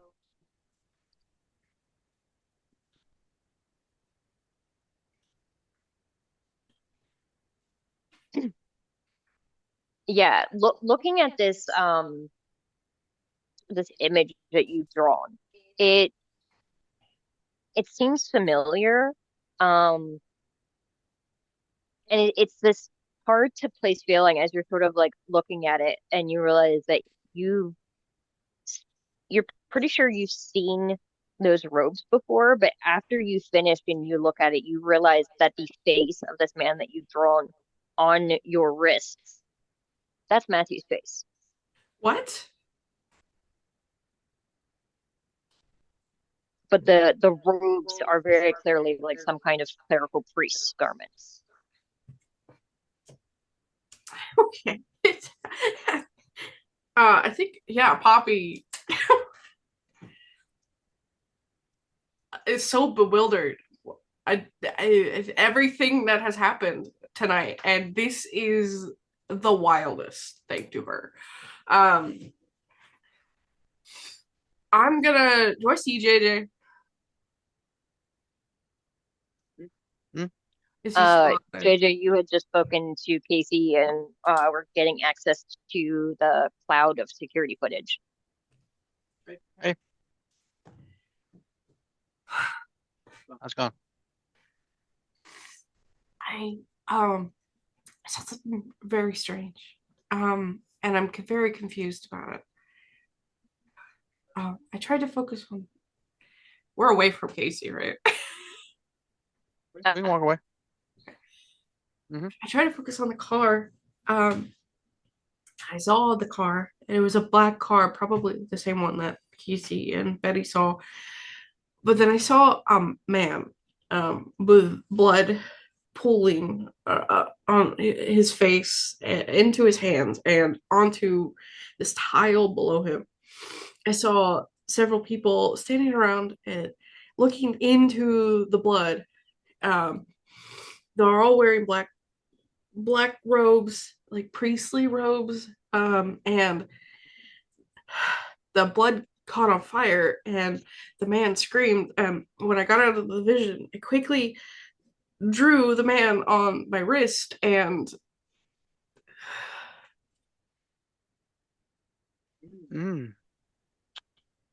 You recognize that's Matthew's face, wearing a priest robes that he would probably not be seen dead wearing.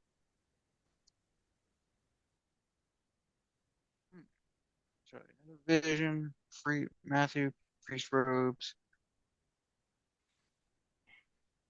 I wonder if it's connected to the priest that Matthew has been bonding with. Matthew, One that we met. Wasn't Matthew the one that blood bonded with the priest? you're so right, and I have that in my notes.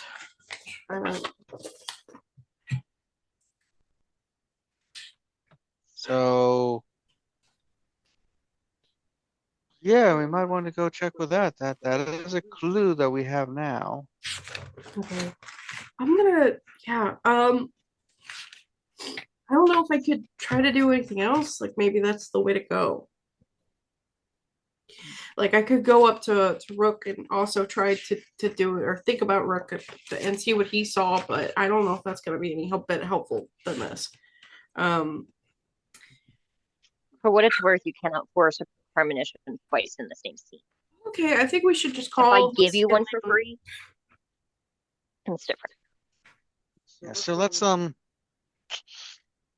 yeah, so the least we can, that's a little connection there. I did get security footage, like the email, the stuff. So I was thinking about sending that access and some pictures I took to some of the Thin Bloods and stuff I know to see if they can go through it, because sometimes this is just a general.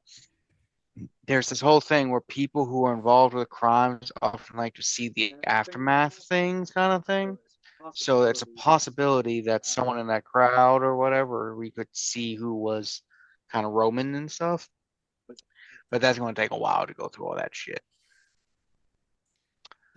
But yeah, so I don't know specifics. I know that. Okay, what I have in my notes is that we had talked to somebody in the woods who wanted to get their domain close to the man that the father that Matthew had blood bonded with, and that guy that we talked to, his name is Neil. And I don't know if I have it anywhere else in my notes that Matthew is blood. So specifically, what he's talking about is ages ago. You guys were approached because there was a conflict between a kindred that she was like a suit maker, and then there was another kindred that the two of them were beefing because it seemed like they were both trying to ghoul the same mortal. And in doing that, it came out that this individual, Father Harold Green, had potentially accidentally been ghouling his entire congregation with communion wine. Oh my God, it's that guy. Yeah. Oh. And in to repent for that, you guys determined that he would enter into a blood bond with Matthew, so that if he were to act against Matthew, it would be very difficult for him. Okay. So we should. Okay, so that should go check that guy out. It's the only real clue we have. Do you want to? Do I want to do anything else? I was gonna say, you want to get in the car and go check for the guy? Yeah, we could Go do to the that. church. It's not that far away. Yeah. We should probably tell Husk and Leon because I don't know how far up the road they are. We can text him. I will text You Leon. shouldn't be talking and driving at the same time. Talking on the phone as you drive. That's very dangerous. Is it? The funny thing is, like, honestly, for this specific conversation, I'd say, yeah, probably. Yeah. I wouldn't have been wanting to be driving when you told me that D-Day exploded.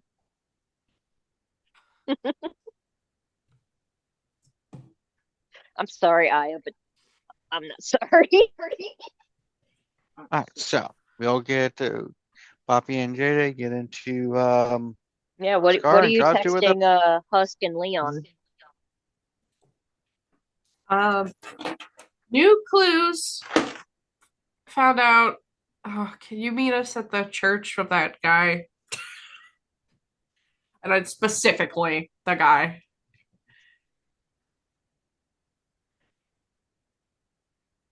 Don't know where but I mean, if you want to, you can meet us there. I don't know if you guys are doing something else, but Is it so I get that text. Do we know if this is like in the opposite direction of where we're going? Because I want to know like if we can follow this farther and then meet them there, or if we can tell them It's that sort of like adjacent. It's not like very far away. Like the church would be about here. And then the spot where you guys are is probably closer to like down here. So like it's not the opposite direction, but it's not exactly like all the way. Okay. Well, I would tell Tusk first and see what he thinks, because I thought he said he had an idea, but it sounds like we can't probably follow Matthew much anywhere at this point. It probably That's what the idea is. It probably wouldn't work because there would be no real good way of communicating, but potentially turning myself into a bat, going high above the street and trying to like look, echolocation, etc. for that stuff. But again, there wouldn't be a good way of communicating back and forth. Could you catch up as a bat? Could you get high enough to see far enough to make a difference? High enough? Well, I mean, because cars are fast. I imagine Matthew's flooring it if needed. I don't know how fast bats are. I don't know. I don't think they're racing cars fast. I don't know if they can, if they get really high, if they can like pick out cars at a distance anyways. I don't know. But it was like, it was a dumb idea. That's why it wasn't a dumb idea. I I mean, just don't. Yeah, I so mean, you like could. I don't know. so for comparison, bats typically um they have in bright light they have worse eyesight than humans. Um in dark light, it like at night, it is better than a human, but it's not like an eagle's vision. So it would be kind of right. difficult depending on how high up you are to make out any kind of details. Like you could probably easily follow blobs of color shapes, but it might be kind of hard to tell the difference between a 16 passenger van versus like a minivan. Well, I mean, I would be looking Just for any because kind of sudden movements, quick movements. Is Like a mhm, like a car chase. Yeah. I mean, you it's could worth a try it. try. And when if you come back, you can either transform or I could use speak with beast, whatever that's called, Pharaoh whispers Uh, to do communicate. you have a rubber band?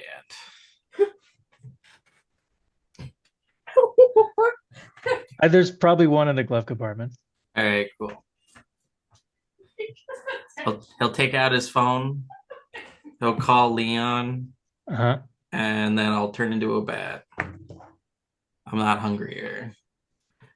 Curious what the And then as a bat, I'm kind of like pointing at the rubber band and the phone, and then like to myself. I'm gonna use Pharaoh whispers just now, so you don't have to do charades. But just wrap the phone around me, and then I we can Oh, communicate tie the this. phone to the bat. Yeah, and then I can fly up and we can communicate still. Okay. This is a great idea. I really like this. I pull over first. Or you actually Husk was driving, so he pulls over and Yeah, does this. already pulled over. Otherwise, this would be incredibly dangerous and stupid. I'm a bat Not if you want to now. keep the van going. Yeah. Yeah, I'll do my best to strap the phone to Husk as a bat. Put the windows down. And then I'll fly out and see what I can see. And I'll continue driving at a normal pace in the same direction, just so he knows I'll be straight down. And I did not send any text to Poppy about meeting them or not. They'll find out if we get there or if we don't. This is more interesting. It is definitely much funnier. Um, okay, so I would say this one sounds like now it would probably be tracking. I'd say wits and survival tracking. Okay. And remind me, do I use the bat's stats or do I use my own? Because they have the standard That's dice pool, they have secondary attributes, and they have their exceptional dice pools. This is shape change. This specifically is metamorphosis, but yes, it's the same. It's exact same rules as shape change. Mhm. Okay. Um, you gain the physical attributes.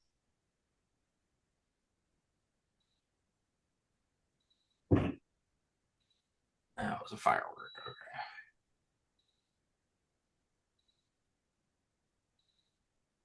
Okay, so I will say because it says that you also gain the skills. I'll say you use their physical attributes, so it would you be the bat's wits, but you can use your skill points or theirs, whichever is better, if that makes any sense. Yeah. Okay. So that would be their mental stat. The bat's mental stat is one die, but the awareness is 7.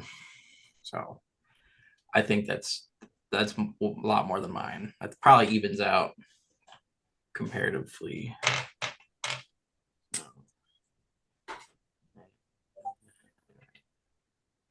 More.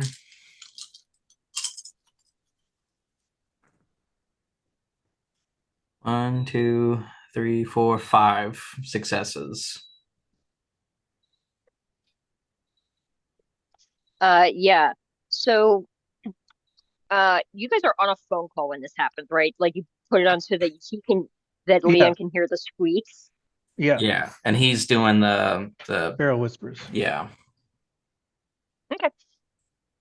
So, Leon, you hear the swoosh of wind, as picks up a bit as you fly higher. Um, Husk, you sort of coast down this road, for quite a while, sort of like just looking around. It is a little disorienting because like you know intellectually what you're looking for, but as through the eyes of a bat, it's kind of hard to comprehend, like, oh, that's a card, that's whatever. Yeah. Um, but you do notice something far off in the distance moving very quickly. That is white. Oh, hang And on. not far behind it, something bright green moving. I think I see something, Leon. Big white blob moving fast, and behind it something also equally as fast, but it's green. Do I turn? Just yeah. I'll give you directions Yeah, from where I'm at. Yeah. I'll navigate Guide, him. yeah, guide me. I'll say I'll try and give you adequate heads up on which turns to make.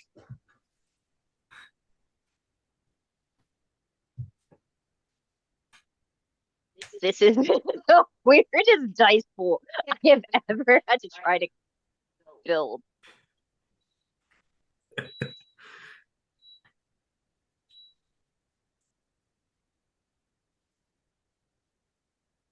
Yeah, so okay.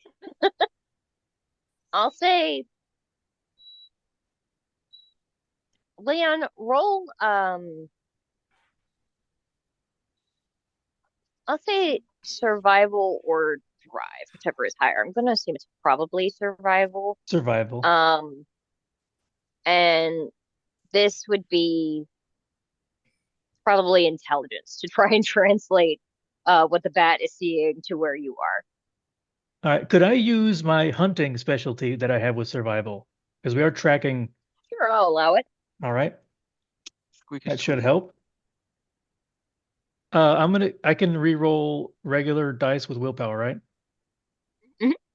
Yeah, Remind as long me. as it's not, you can re-roll up to 3 non-blood die. All right, then I'm going to re-roll 2 of my dice, Okay. non-blood die. Is that 2 willpower then? Mm-mm.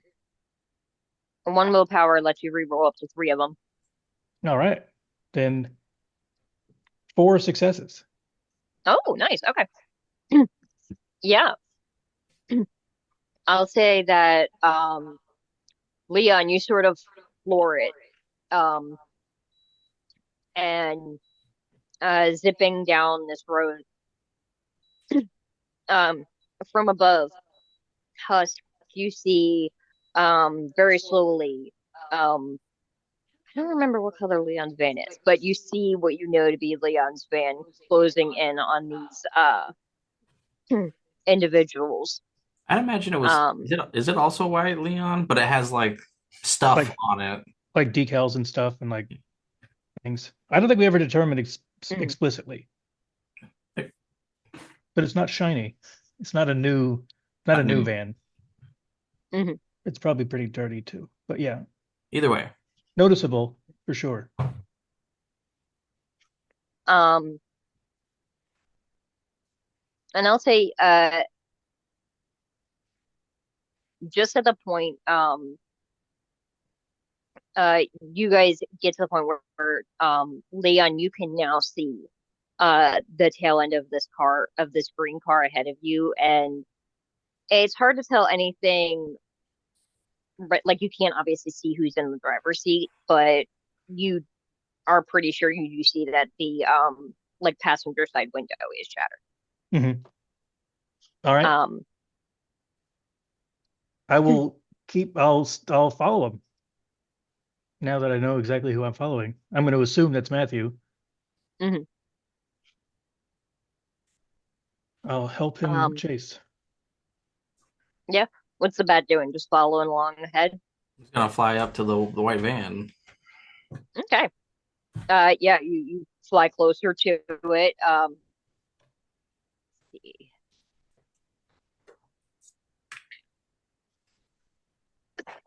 Other than speeding, van seems normal.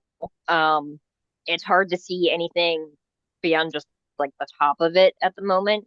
You could try to fly sort of next to it to see if you can get a view of I'm going to, enter the windows or yeah, I'm gonna get like right above it and kind of land on it, so I'm looking into the windshield.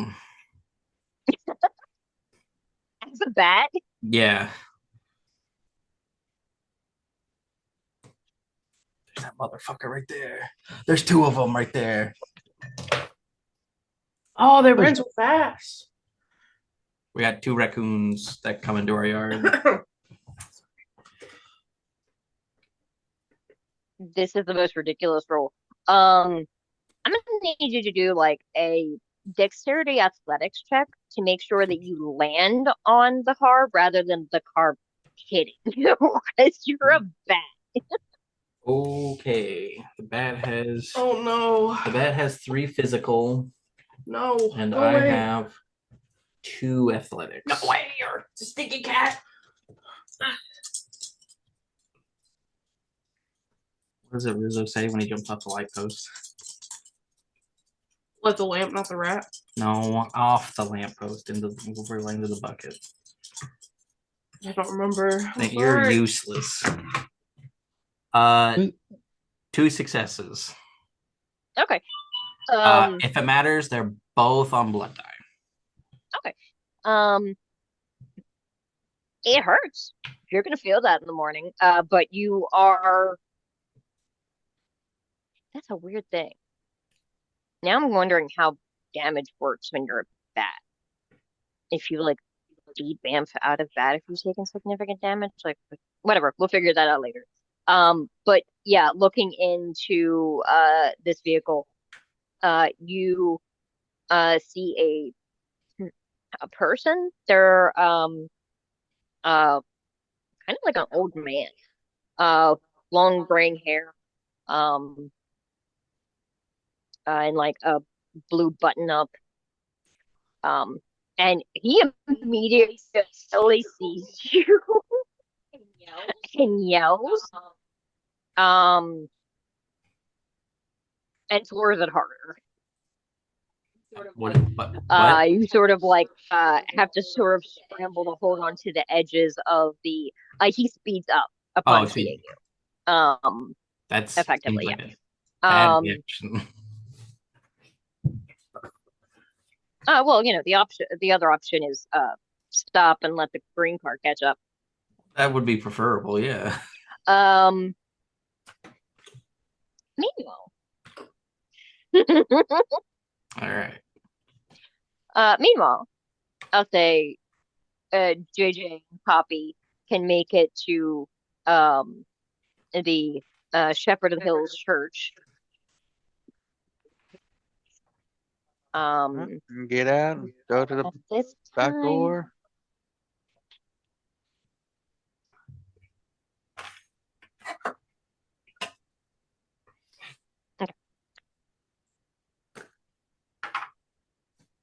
Knock on the door. You okay, Katrina? yeah. Okay. Hey. I don't know what I was thinking. I got confused there. Um, yeah, you bang on the door a few times. This time of night is probably like, 2:30. yeah, something about that. You hang on. Um, a moment or two later, you hear a door unlock and door opens and you see Father Harold Green standing there. Um, uh, is everything all right? Maybe. I Have you been here all night? come in. Yes. Cross your So hands.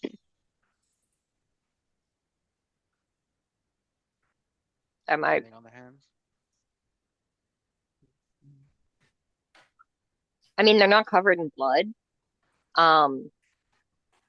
But looking at the outfit that he's wearing, it wasn't a robe like it was in the vision, but you do now recognize that that bit of white around the top was definitely like the clerical collar. Um, Dude, you wear that all day? Like you don't change into different outfits or anything? Like you just wear the black with the collar? I mean, I do evening services as well. That's kind of Huh. You do I mean, math. Anyway, if it helps, I had my service just a few hours ago. It was I do evening midnight mass, and Ugh. um um. But Poppy, looking at it now, you're realizing that the proportions of that like white to black on the figures that you saw reflected in the puddle of blood on the floor didn't necessarily look like robes. It looked more like black pants and a white shirt and maybe a black jacket.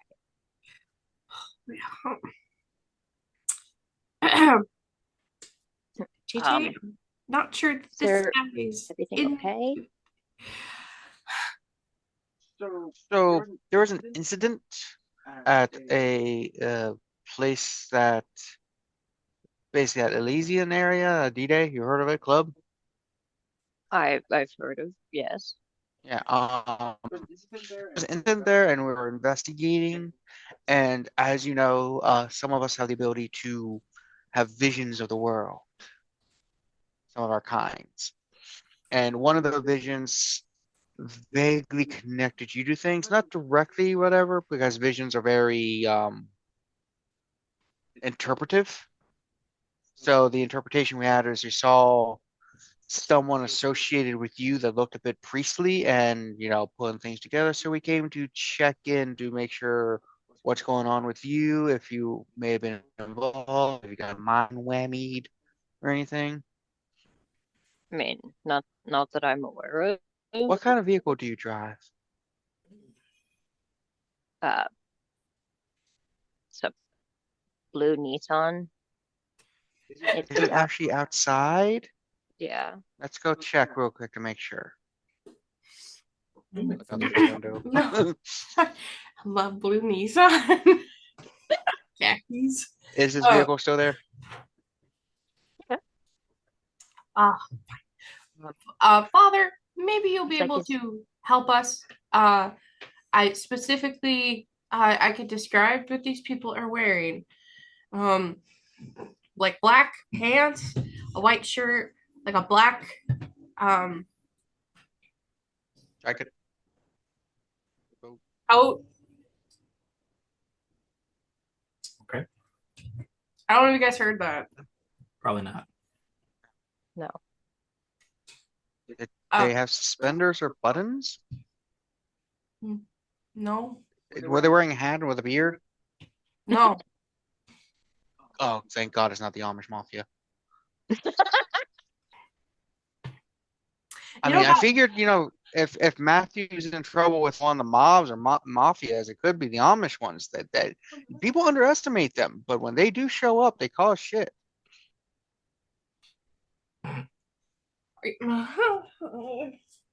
I mean, their drive-bys are very slow, but you don't expect it, But they which they are give you the effective. element of surprise.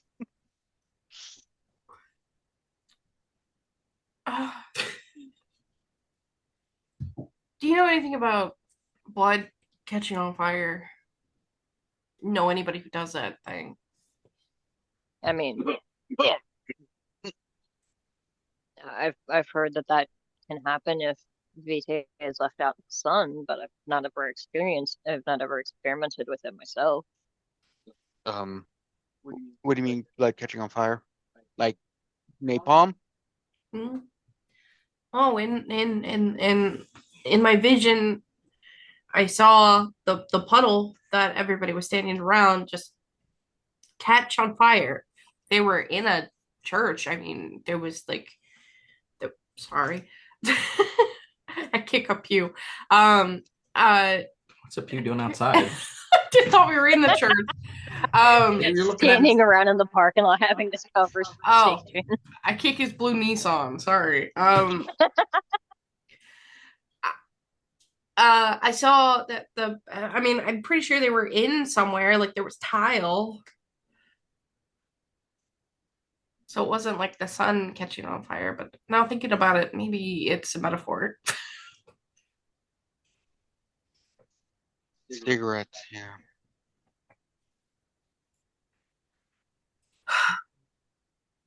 Okay, so it wasn't like napalm blood, right? I don't think so. Good, as I adjust my bandolier on the inside that contains my formulas. Yeah. Hang on. Did JJ wear a bandolier over his clothes? Well, he's got a little like I don't call it bandolier, but it's more like a satchel kind of thing where you can keep his. So it's a fanny pack. No, it's a Oh, sorry. manly satchel. Man purse. the Okay. European shoulder bag. Mm. Okay, I'm just making sure because you know I can make blood into napalm. I don't think it's that. I don't think it's that. I think this is some weird cult shit. Another one? We just killed one. You think this has something to do with the church? Which church? There's like 100 denominations. What? This church that he's at doesn't look like the church I saw in my vision, right? Okay. No, not really. This church is made out of like mostly stone. It's got like a slate roof rather than shingle like the other one had. It's not very similar. Father, have you had any contact with Matthew as of the last 6 months? Well, I regularly meet with him like every 2 weeks or so to reestablish the blood bond. Anything more than just meeting and there was a time I like pause there over the last couple of months. Matthew, when I reached out, he only actually just recently sent something saying that he'd be by sometime soon. So it's been a couple of months since I partook. we kind of lost contact with him for 6 months as well, but I really didn't think much of it until just now. Are you concerned that Matthew may be part of this strange cult? I got involved for something for all we know. I mean, whoever did this to D-Day really was going after either Betty or Matthew with some vengeance, I guess. Something like that, because you don't drive a car into a place and blow it up for no reason. Like someone drove a car into D-Day? Yeah. Second time this year. Last one just didn't blow up.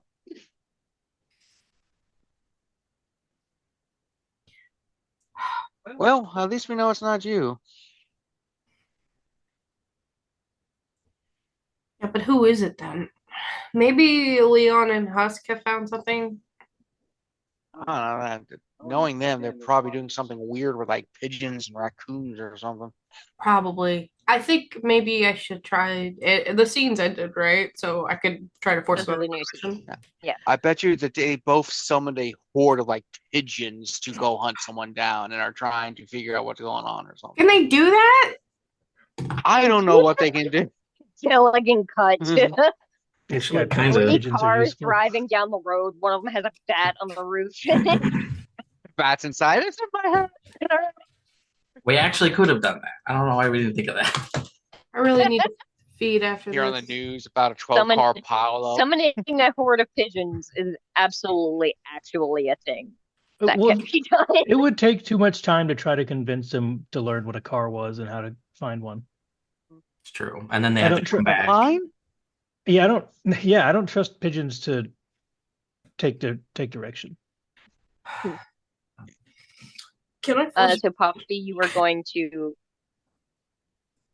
What do you want to try and focus on? picture of Lily? Who the fuck is that? I showed JJ. I'm like, this is us daughters, and we don't stay in the loop. That's a who? Wait. You said Husk? What? I explained this to you earlier when I was on the phone with you. Gosh, JJ, keep up. I'm trying. It's just, for some reason I thought she was like 8. What? I'm probably when he was turned. You know how we are. Like, he looks like he's in his 30s. My brain keeps forgetting that some of us, look like we're 30 and are actually 180.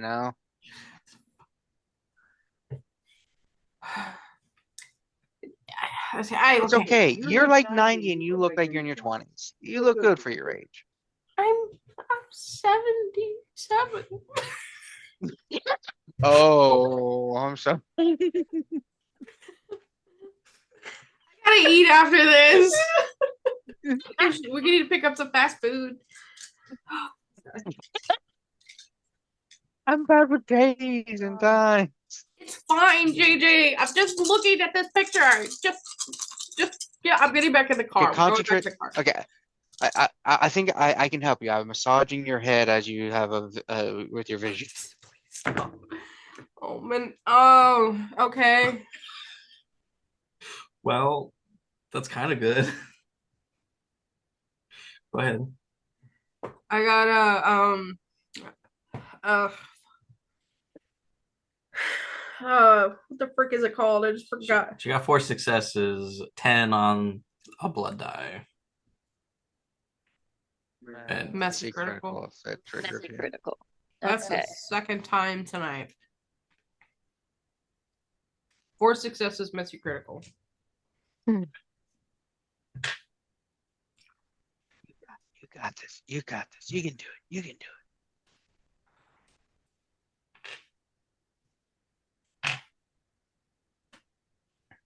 Visions of the world. Visions of the world. Okay. The messy critical comes from Poppy really trying not to hit JJ. Trying to help. I know. Like It's massaging her hair, and she's like, "Bitch, don't touch me." I don't know why he chose us to sing the song "We Are the World."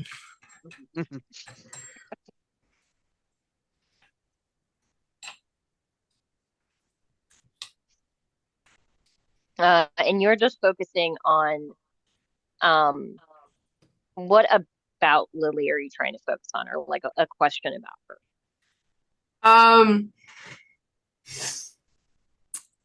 like where is she, or where is she headed, or like why is she involved in this? Why is she? Where? Who? Is she okay? Pick one. No. Something involving yeah. What I'm hoping that just thinking of Lily and a white van would give me something.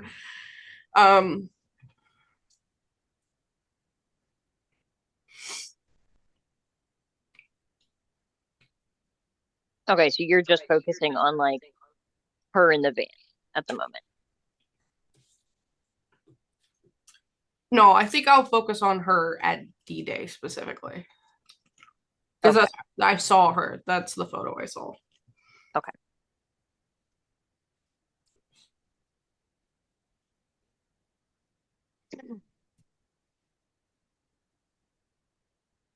Um, so you sort of um, take a second and close your eyes and focus on that image that you saw of Lily. Um, and you imagine um, her face when she in the initial photo that you saw looked intent, like she was looking for someone. When you see her again in your mind's eye, she's sitting in a desk or at a desk, surrounded by um, rows and rows of like file cabinets in what looks like some kind of dank dungeony office, um, with papers and photographs all pinned up over the walls, just sort of looking around at it, and looks down, and you see um, sitting on the desk is a envelope, and on top of the envelope is a like a bag with a black feather in it. Oh. And then she looks up, and you sort of look up following her gaze, and you can see on the wall are photos of all the women that you've seen murdered by this man, including Heather. Okay. And um and you were focusing on like her involvement with this, right? And like why she was a DJ. Yeah, the specific circumstances surrounding D-Day. Yeah. You see her sort of like reach forward to pick up the feather. And then the entire scene shifts in this sort of like a dizzying way, almost like the ground moved underneath of you, and you see suddenly that now you are standing in like the parking lot of a McDonald's, um, with a cop car and Lily in a car next to it. And standing between them, leaning on both cars, are Lily and this officer. Um, the officer that you spoke to earlier this evening, or at least that you saw Husk and Leon talk to. Oh. And they are having a conversation. It's kind of hard to tell exactly, but you see him hand her an envelope that looks exactly like the envelope that the feather had been sitting on a moment before. And then he hands her another piece of paper that you see sort of get closer and look, and you see that it is a photo of Siobhan.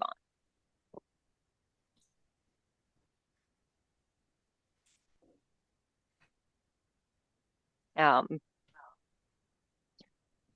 and the image shifts again, and you see a sort of series of images, one after the other, almost like snapshots from a camera of Lily sitting in a car outside of an apartment, and you see Siobhan using a key to unlock a door. And then another where you see her enter this like um, uh, kind of goofy looking Irish pub, and you see Siobhan walk in, and Lily is sitting at the bar, sort of in the corner, watching. And a series of other things like that, where it seems like she's been following Siobhan for a bit. Oh.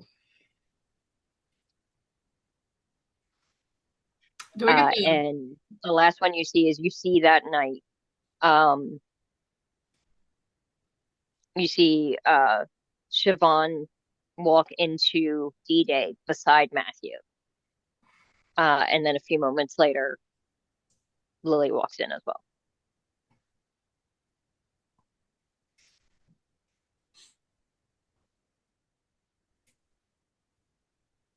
Do I get the sense from Lily that she thinks that Siobhan is like gonna be a target, or that she's involved in this?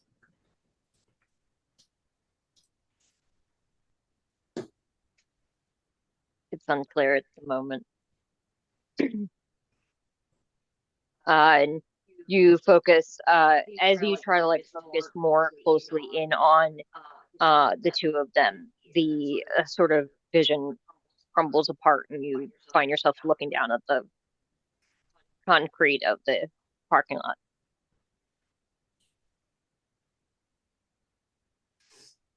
Father Green is just sort of standing there like, do we just wait until she's done, or Yeah, we kind of just have to wait. Once the vision starts, you can't really stop it. good to know. Okay. Yeah, last time I heard someone try to stop a vision, their head exploded. So please don't try to stop it. I I think that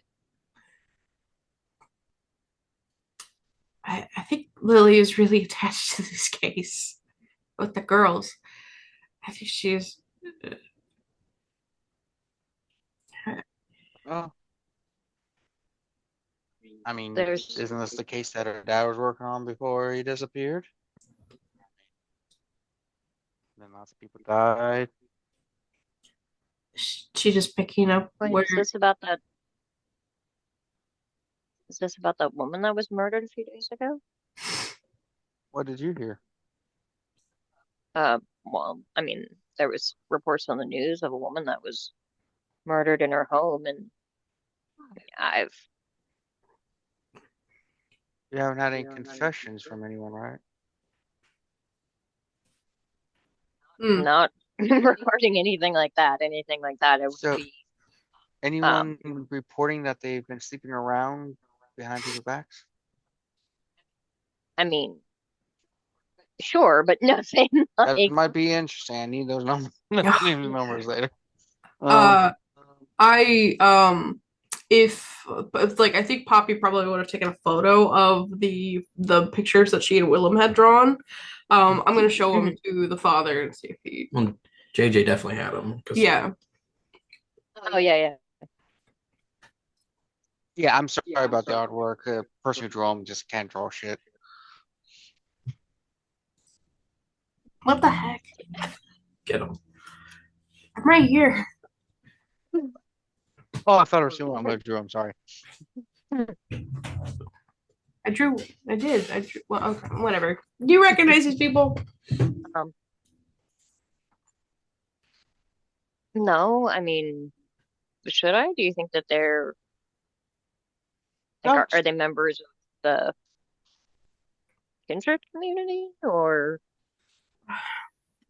Just, I guess if you see them, let us know. I can definitely call Matthew. Yeah, Yeah. yeah, it's just a matter of more eyes on things, the better it is to find stuff. of course. Yes. Do you think that? Sorry, are you looking for like two people that are missing? Do you think there's like another murder victim on Um, city, the or person's been um killing people for like 40 years, oh wow, and we're involved in it because we're trying to prevent it from happening anymore. So, if you hear or know anything, let us know. absolutely. Well, we should probably be. It's only got a couple more hours left. What are we gonna do with all the visions and stuff? They're hunting that. Like I said, Leon and Husk and Betty and Matthew are all hunting down the people who escaped. And you're just kind of like going place to place where you're having your visions. I Uh, wonder something. hmm. It worked before. Repeat that? I was thinking of something. It worked before, but it was by accident. Oh. If we can get you a taste of Rasmus's blood and you try to premonate, could you have one of those super ones that Heather had? I don't really think that's a good idea right now. Do you want to solve this murder or not? Of course I want to solve the murder. Of course I do. I feel like this might also be Callie looking at her current hunger level. We should probably go get food first. Oh, you need hungry? Okay, let's go get your burger. I can't eat a burger. I gotta Oh, eat sorry. guy. All right, I'll grab we go to a restaurant or a fast food place. I'll get the burgers. You get the person gives us the burgers. Let's just go back to the Haven and I'll drink Rasmus's blood. That will cure the hunger. Let's fucking go. Okay? Let's go. Hey, now. I'm just trying to be helpful here, and you're trying to snap my head off. No, I'm not upset with you, JJ. I'm upset with myself because I feel like I can't do anything. Everything that I've done tonight is for nothing. She just gets like this when she's hungry.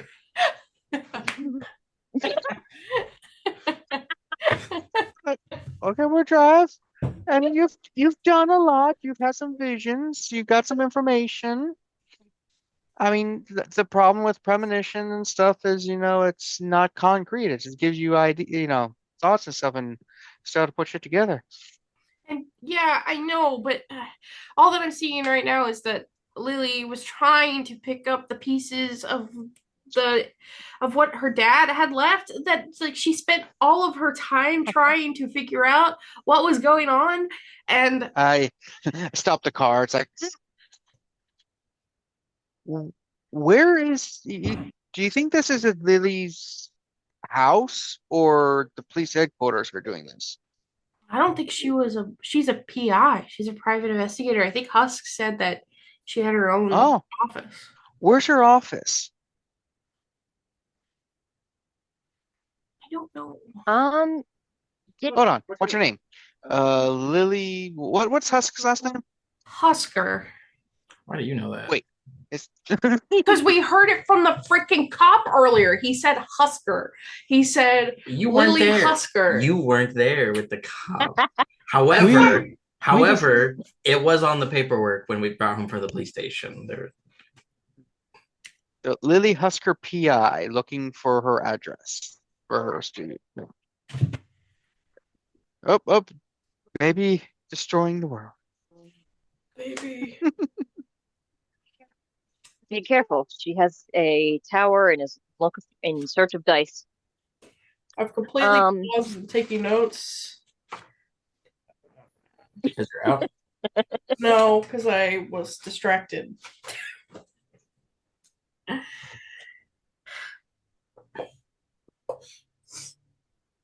What happened? Oh, I guess it's too far up. There's some for. Can she Hold on. she not see the dice? Yeah, so yeah, looking her name up. Put the dice in. We may need to take a quick break. Okay. Yeah, so I'm taking it as like so wait. So Poppy, you're saying you saw on this files Husk's name, his actual last name is Husker? I think so. I did Googling a little. Huh. I Googled This whole time I just thought you was a really big fan of Nebraska's football teams. No, Husk, like Horn. I just thought he was really weird like that. I didn't know that was a football team. Yeah, the Cornhuskers. Oh, interesting. No, So his name this whole time we're just calling him a shortened version of his last name. that's what he wants to go by. Okay. I honestly didn't know. I never every time I try to open up to him, he's just like, no. I mean, don't tell him I told you. Oh no, it's fine. I mean, Because I don't think he knows that I know that's his last name. haven't you two been like friends for like 40 years? Yeah, but he doesn't like me very much. He's put up with you for 40 years. You're like his best friend. He probably can exist in eternity without you at this point. No, I don't think so. I think I mean, that we didn't let. I don't think we're there yet. Give no. it another decade, maybe. Listen, I really do get the vibe that I think he's my best friend. Yeah, but I don't think he likes me very much. He likes you very much. He just doesn't show emotions. He's emotionally unavailable. Mm, You're probably like a sister from another mister to him. I don't think so. I do appreciate that, JJ, because it really does make me feel a lot better. But Husk is, I mean, I've also seen how Husk interacts with you versus everyone else. Like he's known Betty for a long time, but he seems to be closer to you than Betty. He's very standoffish to me and Matthew. I think he genuinely thinks you are as close to a like best friend that he has currently. He really appreciated the gift we gave him. the candle. Yeah, Yeah, you really did appreciate the candle. Did. Okay, you don't Yeah. get to say anything. You're not there. You're not there. I saw him look at it and was just like, I'm impressed they actually thought I'd like a candle. Mhm. I will use it one day for something. No, he did. Yeah. He probably has it like in his apartment on like a table or somewhere or in the thing ready to figure out a way to use it. Interesting. He's probably Yeah. going to make s'mores with it one day and then go, why am I making s'mores? I can't eat them. I mean, I do hope that Husk does think of me as a friend. I just, if he doesn't, that's okay. We'll get to there. We'll get there. Yeah. It's okay. But either way, I just searched up his daughter's PI business so we can go there because if she has all this shit you just described, that's a whole metric ton of research, decades worth that we just now can get access to. And it could tell us so much, like maybe where this guy is, maybe why she was following who and what, and so much information. But you said you were hungry, so we need to run someone off the road to feed you. Oh yeah, we probably should do that. I mean, I guess we could also just go get a quick blood bag, or you can go to like just find someone, a hobo on the street or something. But Okay. whatever you're into. I mean, I thought every week, I guess I would be okay with going and drinking Rasmus's blood, or we could run somebody off the road. Or if you're hungry, we could stop by McDonald's, I guess. Um, unless you plan on feeding someone from there, I don't really think it's as useful. I mean, Well, yeah, I mean, if you're hungry, we could get you food, and I could also eat somebody there. well, let's look where I check where the P or Husker's PI business is and see where it is in relation to the Haven and stuff. See what's more convenient for a drive. Okay. I'll say it's in an area that's like pretty good for pedestrians. Like it does have a couple of restaurants around it, but it's less so fast food and more of like actual restaurants that are definitely closed at this time of night. Um, it's um part of one of those like storefront lineup shops. And you can actually if you look it up on like Google Maps, there is actually like a sign on the front that's like uh Yeah. The question is it more convenient for us to swing by? oh, How convenient? Yeah. it is. It's maybe about 10, 15 minutes or so from the Haven. And we'll just go straight there.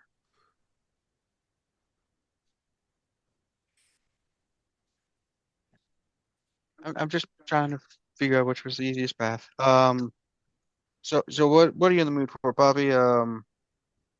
Bagged or lively? I mean, I could probably just eat a bag. I'll be fine. I'm at, about half, maybe. Like a little bit more than half. Okay. Oh yeah, hold on. I forgot about my stuff. Like if I got a little bit more hungry, I probably would be in danger. Oh, okay, hold on. Pull off side of the rug on my trunk. Pull a thrower of random bag that I have there. All right, there you go. Like, this is an option? Shit. Dude, I always what? keep one in my trunk. Yeah, I keep one in the cooler in my trunk just in case. Okay, I'll drink it. I've checked the trunk as a merit, so I random things. I also have other things up in my trunk if you want to check my trunk out later. We can look later. That's okay. I'll look Yeah. later. Yeah, there's lots of junk in the trunk that you observe and Shut up! Yeah. Did you hear So- that? That was from my soul. Yeah, no, that was yeah, I heard that. And I don't know if that was towards JJ or Kevin. Little A, lot of B. So, Get you to bed. Yeah. meanwhile, Thank God. yeah, this individual, you looked in, saw this older man, driving this, unmarked white, or this van, saw you and sped up. What it, Leon and Husk, what do you want to do? Well, I'm going to keep following as close as I can. Without losing him, I mean. Mm-hmm. And I will tell Leon over the phone as a bat, I'm about to do something stupid. Too late. Oh man. I'm going I'll be ready. I'm going to attempt to fly up over the van by like several yards and transform back and just plummet into the van as a man. Oh my God. So I probably have to get in front of the van, just the way in acceleration and Inertia. gravity and all So you that. want to punch like through the windshield, or punch like into Windshield. through the ceiling, through the roof? Yeah, Windshield. at least block Okay. the view, because then hopefully he'll swerve or something. oh god. Okay. All right.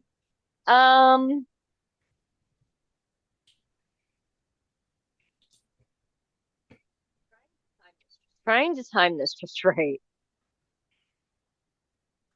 Hmm. Trying to think of what you roll for Stupidity. Yeah. punch. What do you roll to hit a Persuasion. car with a person? I would say to me it'd be like intelligence and like science for just to get the angle right and just because it's not like you're just throwing yourself. You've got to calculate the speed, you got to calculate the angle, when to transform just right so you're busting through the window and just Oof. making this person have a heart attack as you basically are kneeing them in the face at 60 miles an hour.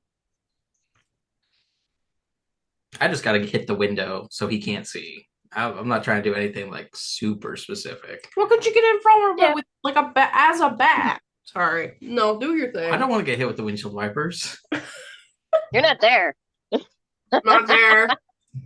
Don't worry, we can do this again with you Sorry, at present. I'm just imagining the juxtaposition of like Husk as a vampire lands on the windshield versus a bat lands on the windshield, and just windshield wiper booms him out of the way and into the street. Okay, so yeah, no, I like the I'm gonna say intelligence and either science or athletics, your choice. I'll try and do athletics because I have no science. And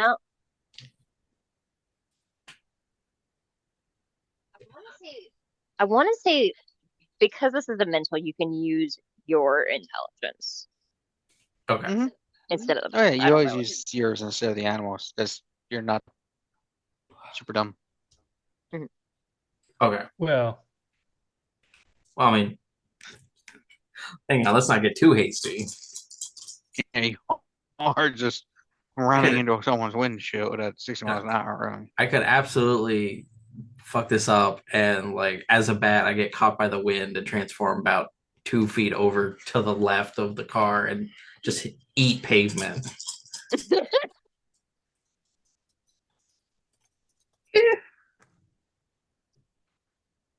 Remember that you can do a blood surge.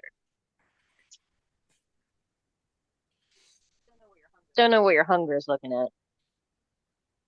Or willpower if you need it. Not great. Hunger, that is. Willpower is not too bad. A little under half. I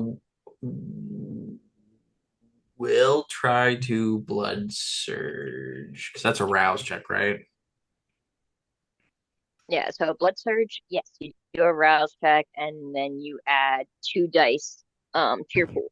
But the 2 dice that you roll, they can just be regular dice. They don't count as hunger dice, even if your hunger goes up because of the rouse check. It does go Not up. until after this action. It does go up by 1. Okay. So see if it's worth it. It was worth it. It was worth it. Thank That God. is a total of 5 successes.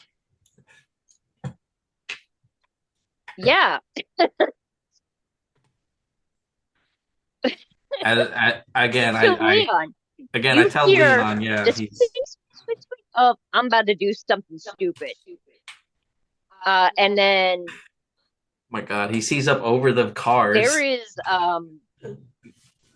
yeah, you see something fall from the sky onto this car ahead of you. The screech of brakes, the squeal of the car and the green car in front of you skidding to the side so as to not collide with this. And then yeah, last shattering and through the windshield into this vehicle. Through the windshield, through the walls. Walls. Guy who at this point is mostly just stunned and shocked.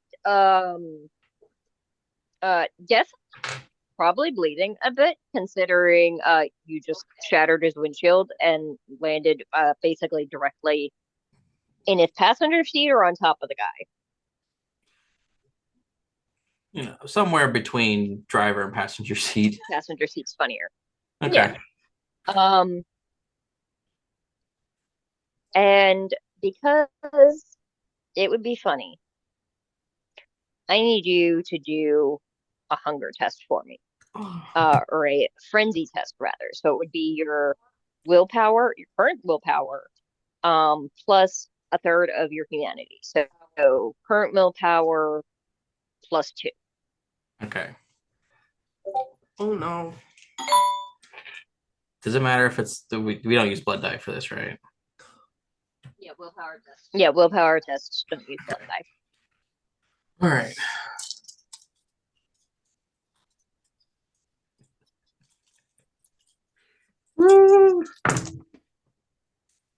That is 3 successes. You lucky motherfucker. You land in this vehicle, still almost in the bat mindset of like trying to land with claws out, with like one hand on the back of the armrest, the other on this dashboard that's now covered in shattered glass. And you see that this guy is also just covered in it. He's got pieces sticking out of him and the blood flowing out of him. At first, your eyes are drawn to it and you focus on it. And then you look up at him and all you see is a man that is driving a truck that has your daughter. You are not in frenzy, and we're going to end it there for tonight. Oh my God. Can I? Next session is going to get fucking wild. Oh, yes. One last thing, because I can only do once per session. As Husk like realizes, like, I need to focus. I need this beast to shut the hell up. He's going to satisfy the hunger and swallow 1 hunger. and so it goes back down to Oh, 3. okay. Oh, okay. Yeah. And Yeah, that's what you sort of, yeah. So Husk, you see that blood dripping out of him and focus on like, no, this is the man that has my daughter. I am not a monster. I am a Yeah. father. Yeah. Oh. yes. And that's where we end it. Yeah. That way Jeanette can just show up like, I guess that was a lot of driving and I saw you fall out of the sky. All right. Oh, it's just like, yeah. So, um, it was a blast. I am very excited for next time, and Aya is going to be pissed at me, and I'm not sorry. And I hope y'all had a bloody good time because I sure as hell did. Bye.